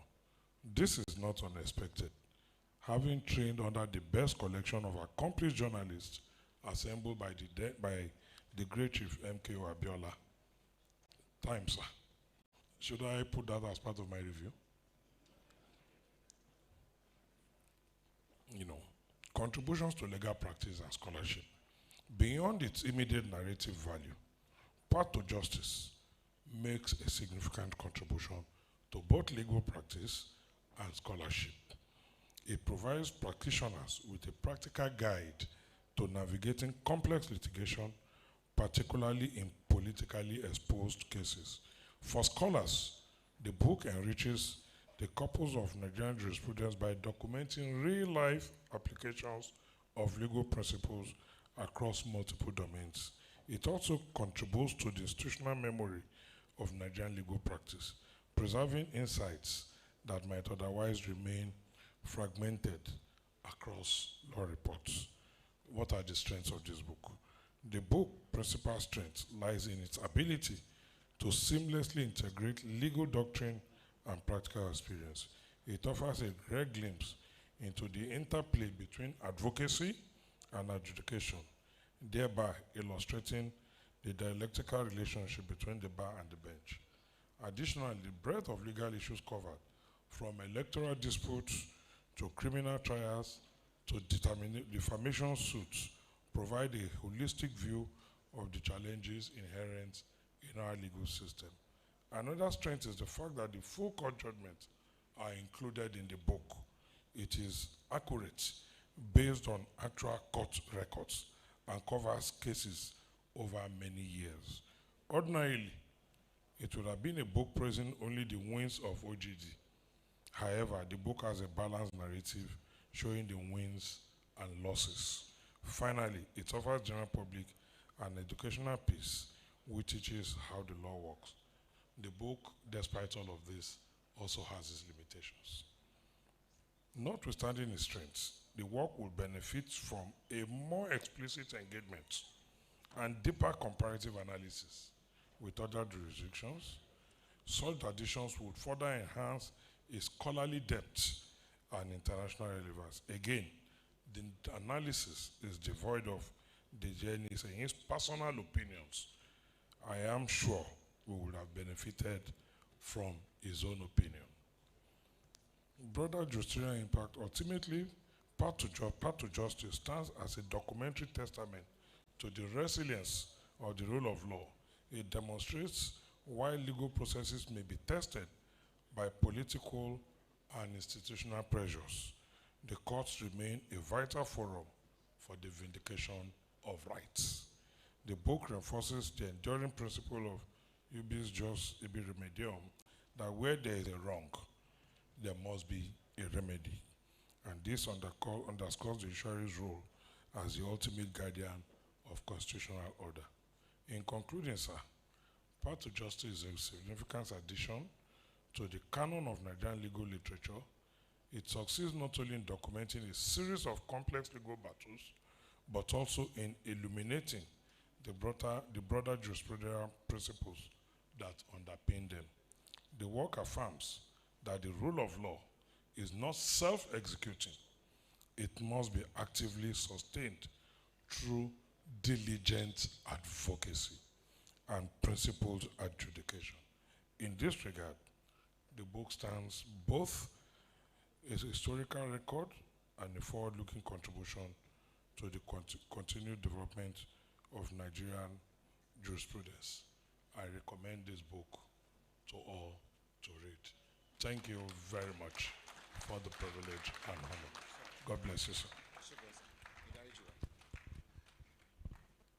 If I were in your shoes, I'm going to Give him another resounding applause, an applause that will resonate in the corners of Ijebu land and all over Nigeria, that something great is happening, put together by a man of very great height. Very distinguished ladies and gentlemen, want to move on very quickly with the speed that this event deserves at this point, but just very quickly to recognize, because Baba Obasanjo is here, I'd also want to say Baptist High School, Old Boys Association, all the way from Abeokuta.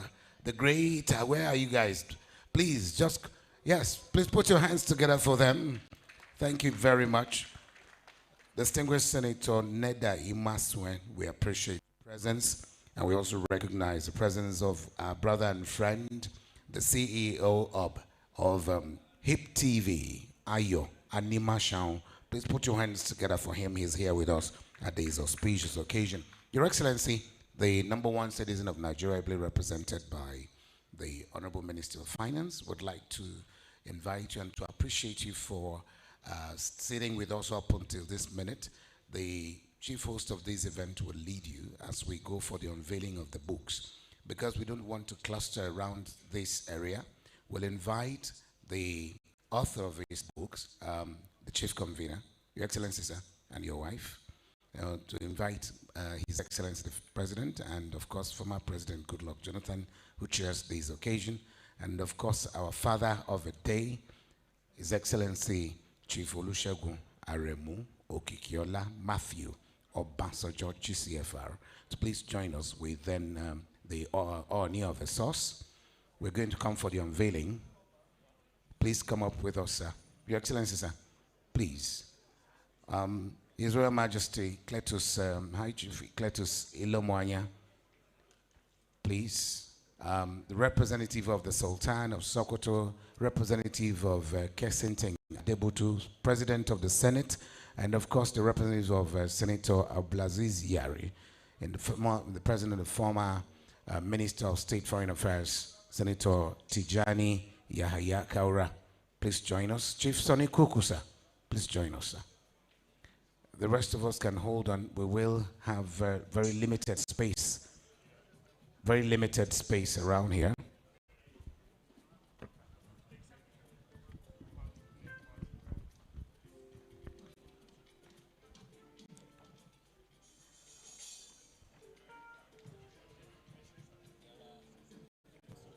Yes. The unveiling together, 4 books on each of these shelves that we see here. So the president is standing on one side. I think the author and former president should also stand on one side, with Chief Obasanjo on the other side. Oni of Ife will also be there. Baba is an organizer anywhere he goes. He's helping us to organize the photographs. We'll unveil first, and then the public presentation will happen next. So, Your Excellency, the President of the Federal Republic of Nigeria, ably represented here by the Minister of Finance, unveils this to the benefit of mankind and to the glory of God. My march through the courts and the triumph of faith.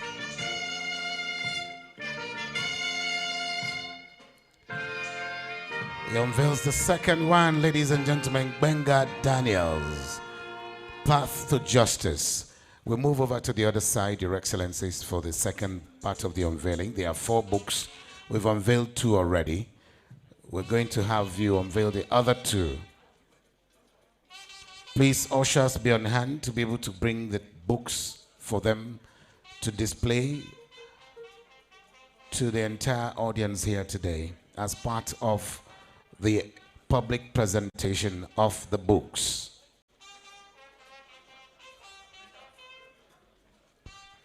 Ladies and gentlemen, the President of the Federal Republic of Nigeria, represented by Mr. Wale Edun, the Honorable Minister of Finance, along with Chief Baba Obasanjo, unveils the books.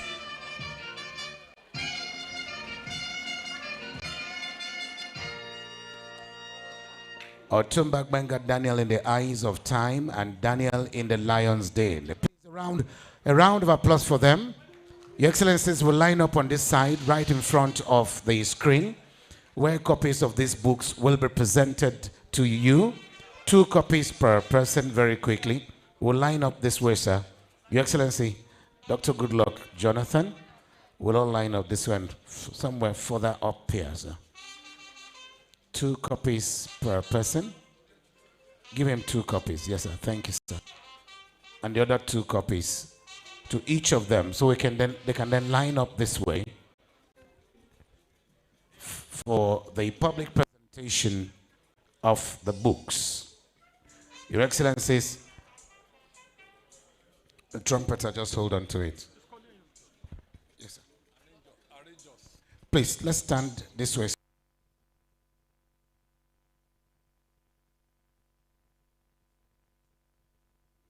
Let's stand on one line. Yes, this way. This way, sir. You'll be in the middle with Baba here. And then, yes, sir. You'll be in between the 2 of them, sir. In between the 2 of them, then followed by the author of the books. Yes, we come forward a bit because of the television behind you. The screen behind you will not accept. We can come forward a bit. Your Excellency, sir, let's push forward a bit. Okay, so please, you're holding 2 books. All right, we hold these books to our chest, distinguished ladies and gentlemen. And band, hold on to it, please. This is the formal presentation of the books that you see here. My march through the courts and the triumph of faith. Otumba Gbenga Daniels in the Eyes of Time. Path to Justice. And of course, distinguished ladies and gentlemen, all of these books are being presented to mankind and to the benefit of Nigerians and to the glory of God. Let's hold those books to our chest. And pictures are taken. Thank you. And thank you. Photographers, are you done? Are you done? Thank you very much. Your Excellencies, we may return to our seats. Thank you, Your Imperial Majesty. No. Thank you, Excellencies. Thank you, sir.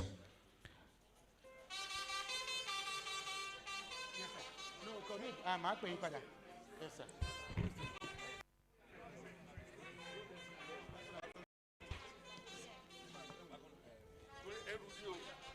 Please, the rest of us can go back to our seats. No, sir. The books are not anybody's own yet.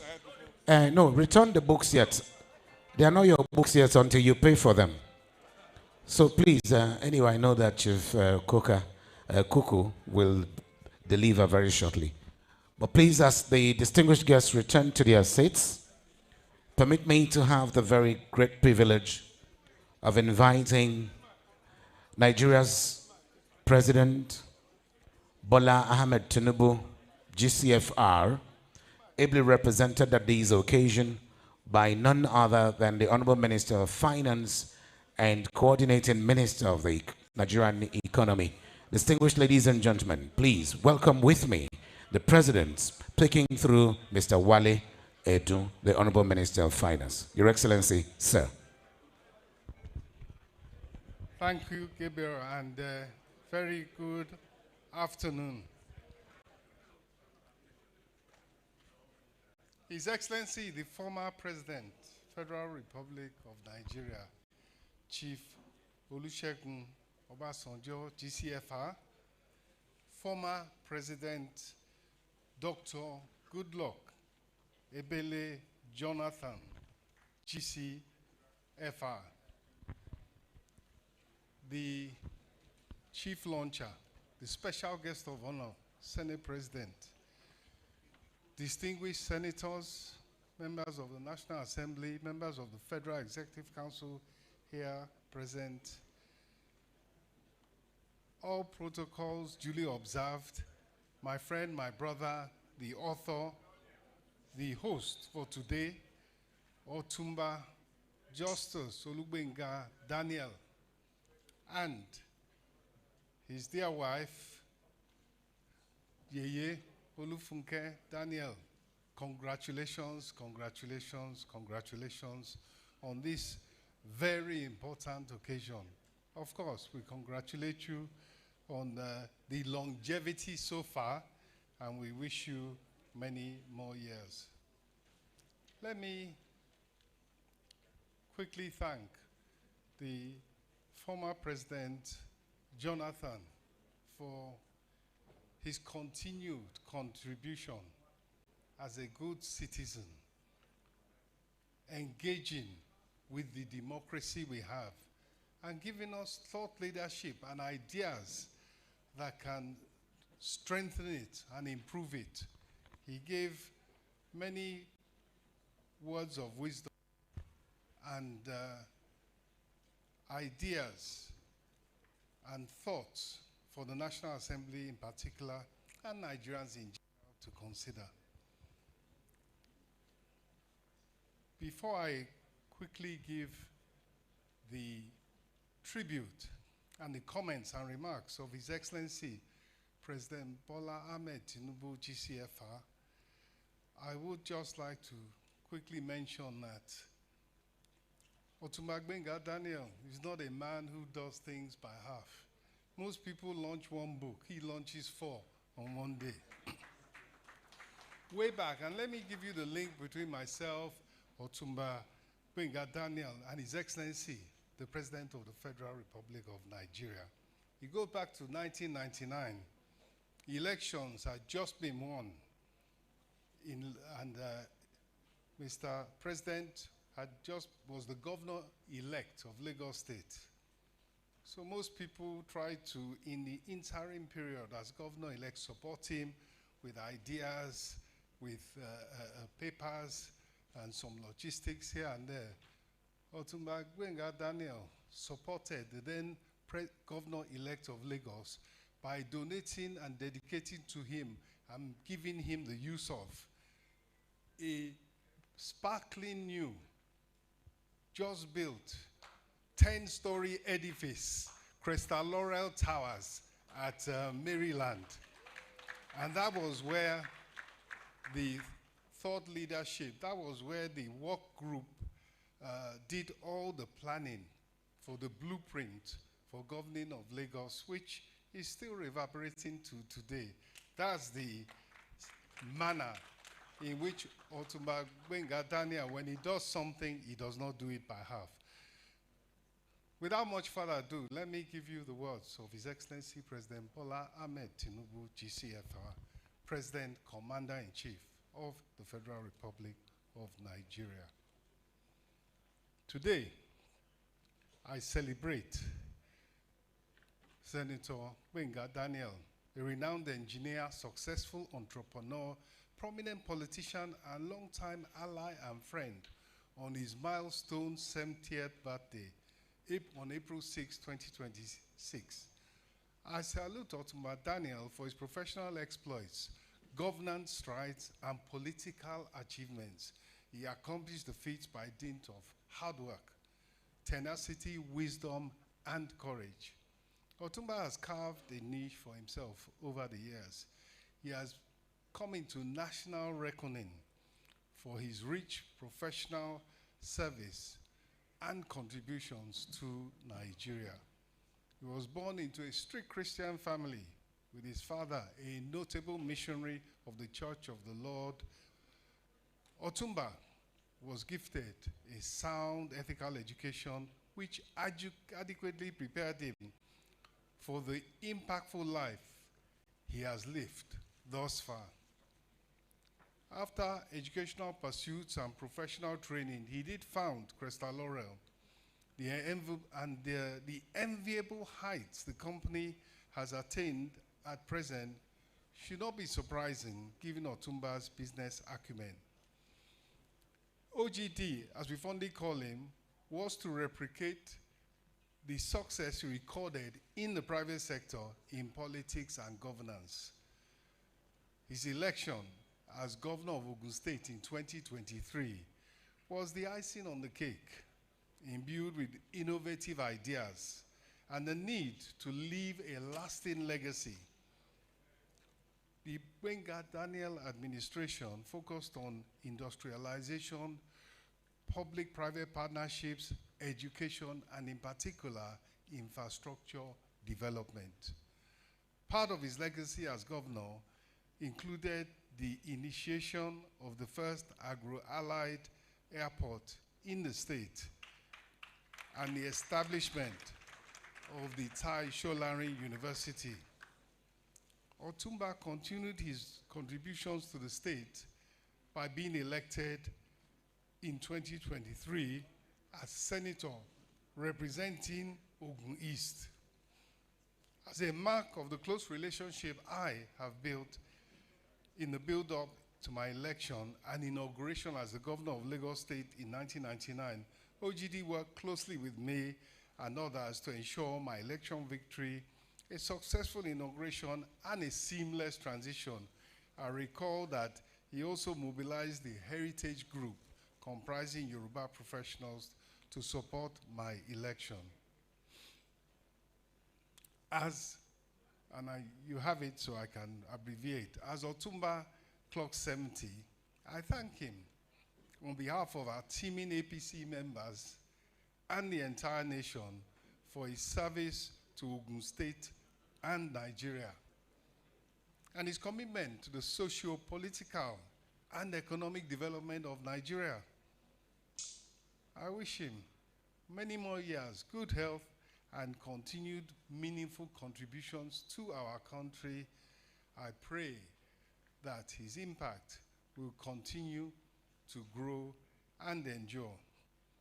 On behalf of my wife, Senator Oluremi, and family, I wish him, his wife, Yeye Olufunke, and the entire Daniel family the abiding grace of God and enduring love. Happy birthday, Otumba Daniel. Happy birthday, OGD. Signed, Bola Ahmed Tinubu, GCFR, President and Commander-in-Chief of the Federal Republic of Nigeria.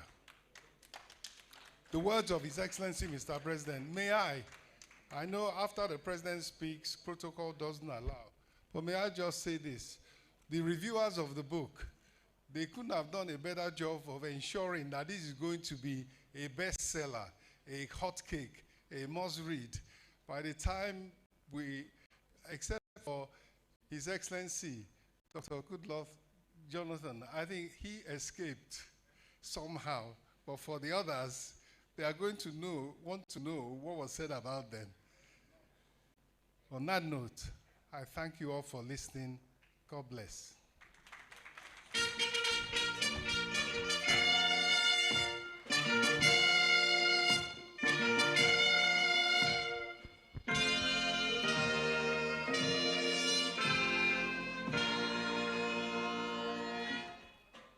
President Bola Ahmed Tinubu, GCFR, speaking through the Honorable Minister of Finance and Coordinating Minister of the Nigerian Economy. Your Excellencies, the die is cast. It is time for us to take goodwill messages. But before we begin to take goodwill messages, we'd like to yield the floor to the two chief launchers. No, His Excellency said he's leaving us, sir. The chief launchers will just make some very brief remarks. Okay. All right, chief launchers, because we wouldn't want to breach protocol, usually after the president speaks, no one else can. And because we don't want to breach protocol, would accept that you please fill in the pledge slip, and just send it to us here so we can make the announcement on your behalves. We'd like to thank you. We appreciate you. Thank you very much. Baba Obasanjo has also directed that it is going to be breach of protocol if we intend that anybody speaks again after the president. The reason we actually initiated that, Your Excellency, sir, was because he had said he has another engagement and he was to leave. So we're going to just steal that in, but then he's still here, so we won't be able to do that now, as directed by our father. But of course, our chief launchers, the two of them are Senator Abdulaziz Yarid, former governor of Zamfara State, who was recently conferred with the title of Obaloyin of Yoruba Land. symbolizing unity and cultural harmony in Nigeria. And of course, we all know him as a former governor of Zamfara State 2011 to 2019, and currently represents Zamfara West in the Senate and chairing the Senate Committee on Water, Resources and Sanitation. So please, the Senator Tijani Yahaya Kaura, former Minister of State Foreign Affairs, who is representing him, can possibly just send what you have to us so we can announce it very quickly. And then we also expect the representative of the co-chief launcher, in the person of Sir Dr. Kessington Adebutu, to please do same and send to us so we can announce what you're giving to us. Thank you very much. We're waiting. For God and humanity. For God and humanity. For God and humanity, that is OGD's motto. Ladies and gentlemen, launching this book is what will help us, besides what you will buy, to also keep it for posterity's sake. We know that Baba Jebu will not fail. He started Lotto in Nigeria, now Premier Lotto. And so we're expecting the big sums. The big sums. And we are willing and ready to announce them. Baba Obasanjo has said no other person speaks after the president, and we must respect that, because we're people who respect who respects the elders where we come from. However, it will be nice to have your donations, and we will start by announcing the chief launcher's donation. I think Mr. President will also be making a donation. The minister. Okay, just give me a moment. Baba Obasanjo would like to speak. Chief Wale Edun, Mr. Wale Edun, we're expecting your donations. Is it going to be announced? Thank you very much, sir. Thank you very much. Please, there's nobody speaking or speaking again. Take your cap or your basket around to the chief launcher, the launchers, and everybody. Once the president speaks, nobody speaks again. Only vote of thanks and prayer, closing prayer. So please pass the bags around and then donate generously. I will give my own donation after I have read the book.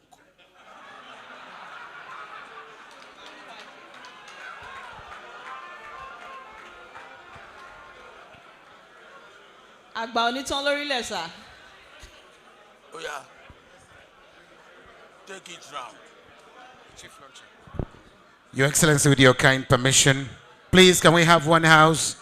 With your kind permission, the Chief Launcher and the co-chief launcher will be making the announcements, but of course, His Excellency, distinguished Senator Abdulaziz Yari Obaloyin of Yorubaland, has sent the former Minister of State Foreign Affairs, Senator Tijani Yahaya Kaura, with a message. And this message is very clear, and it will resonate in the corners of Nigeria. Today, he's launching these books with the sum of 100 million naira. Ladies and gentlemen, that deserves a round of applause. Let's have it, let's have it, let's have it, let's have it. Thank you very much, Thank Senator you. Abdulaziz Yari, and may God Almighty replenish your pockets. We're waiting for the representative of Sir Dr. Kessington Adebutu, who is ably represented here. By the Are Gbogbogbò Remoland, in the person of Are Dr. Kola Oyefeso. Oh, Baba Jebu, it never finishes, and we know higher and higher, it's going to get bigger and better. We're expecting it. We know that Baba Jebu never fails. He may be in his 90s, but he always does much more. The announcement is coming, ladies and gentlemen. It's going to be huge. We also expect that you would have written down your own. Let me also state that His Excellency, former President of the Federal Republic of Nigeria, Dr. Goodluck Ebele Jonathan, GCFR, has mentioned that he would like to do his donation quietly. That's acceptable, okay? If you want to do the same, let us know. But it will be nice to celebrate you for the huge sums you intend to give us. The bigger, the better, the better. 4 books. So assume that if you give us 100 million, that is 25 million per book. So if you can raise it to 50 million per book, that will be about 200 million. It won't be too much. We would graciously accept it. 4 books. Don't forget, 4 books. All right, good news. Good news here. The co-chief launcher, Sir Dr. Kesentin Adebutu, Your Excellency, has picked, is rather picking 4 copies of these books, and that is 4 each of these books, and for 10 to be autographed. And this books is picking for the whopping sum of 50 million naira. Ladies and gentlemen, that deserves a round of applause, please. Keep it coming, keep it coming. Owo Baba Jebu. And the checks are here. Yes, the checks are here. We're going to get more. We're expecting more from you. And we will be announcing your donations if you'd like us to. If you have this card and you'd like us to announce your donation, please send it through the ushers. Ushers, where are you? Please, the ushers are on hand to please pick back the pledge slips. Who are the registrars so that we can bring the checks? Because Sir Dr. Kesentin Adebutu sent in 5 different checks, and these 5 checks contains 10 million naira each. And we need to submit to the registrars so they can pick that. The President of the Senate, we also expect to hear from you so we can announce it. Thank you very much. Distinguished Senators, Abdulaziz Yaradua is here. We appreciate you. We have just seen you. Please forgive us. Thank you so much, sir.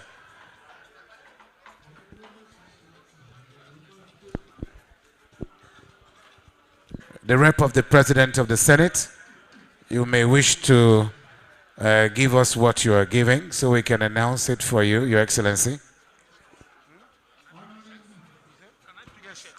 Where are the registrars? You're supposed to give this because at the meeting we said registrars will collect all of this. Let me call. What was the one for? Okay, let's give you the one for. No. Yes. We'll be more than willing to announce it. I know that Olorogun Dr. Sonny Kuku, the Adele of Awujale, will not disappoint us.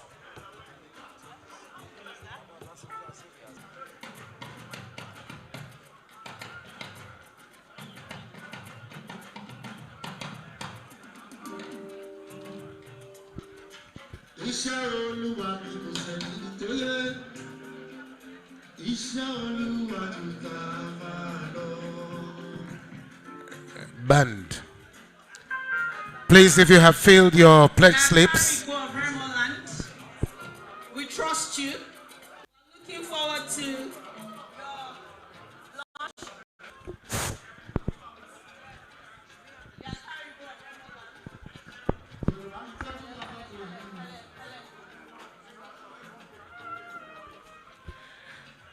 Distinguished Senators, honorable members, you're entitled to 4 copies of the book, and every individual here will be entitled to 4 copies of these books. Let us also mention that the book is available on Amazon. You can get to buy the audio copy, the e-copy on Amazon, and even the hard copy. Right?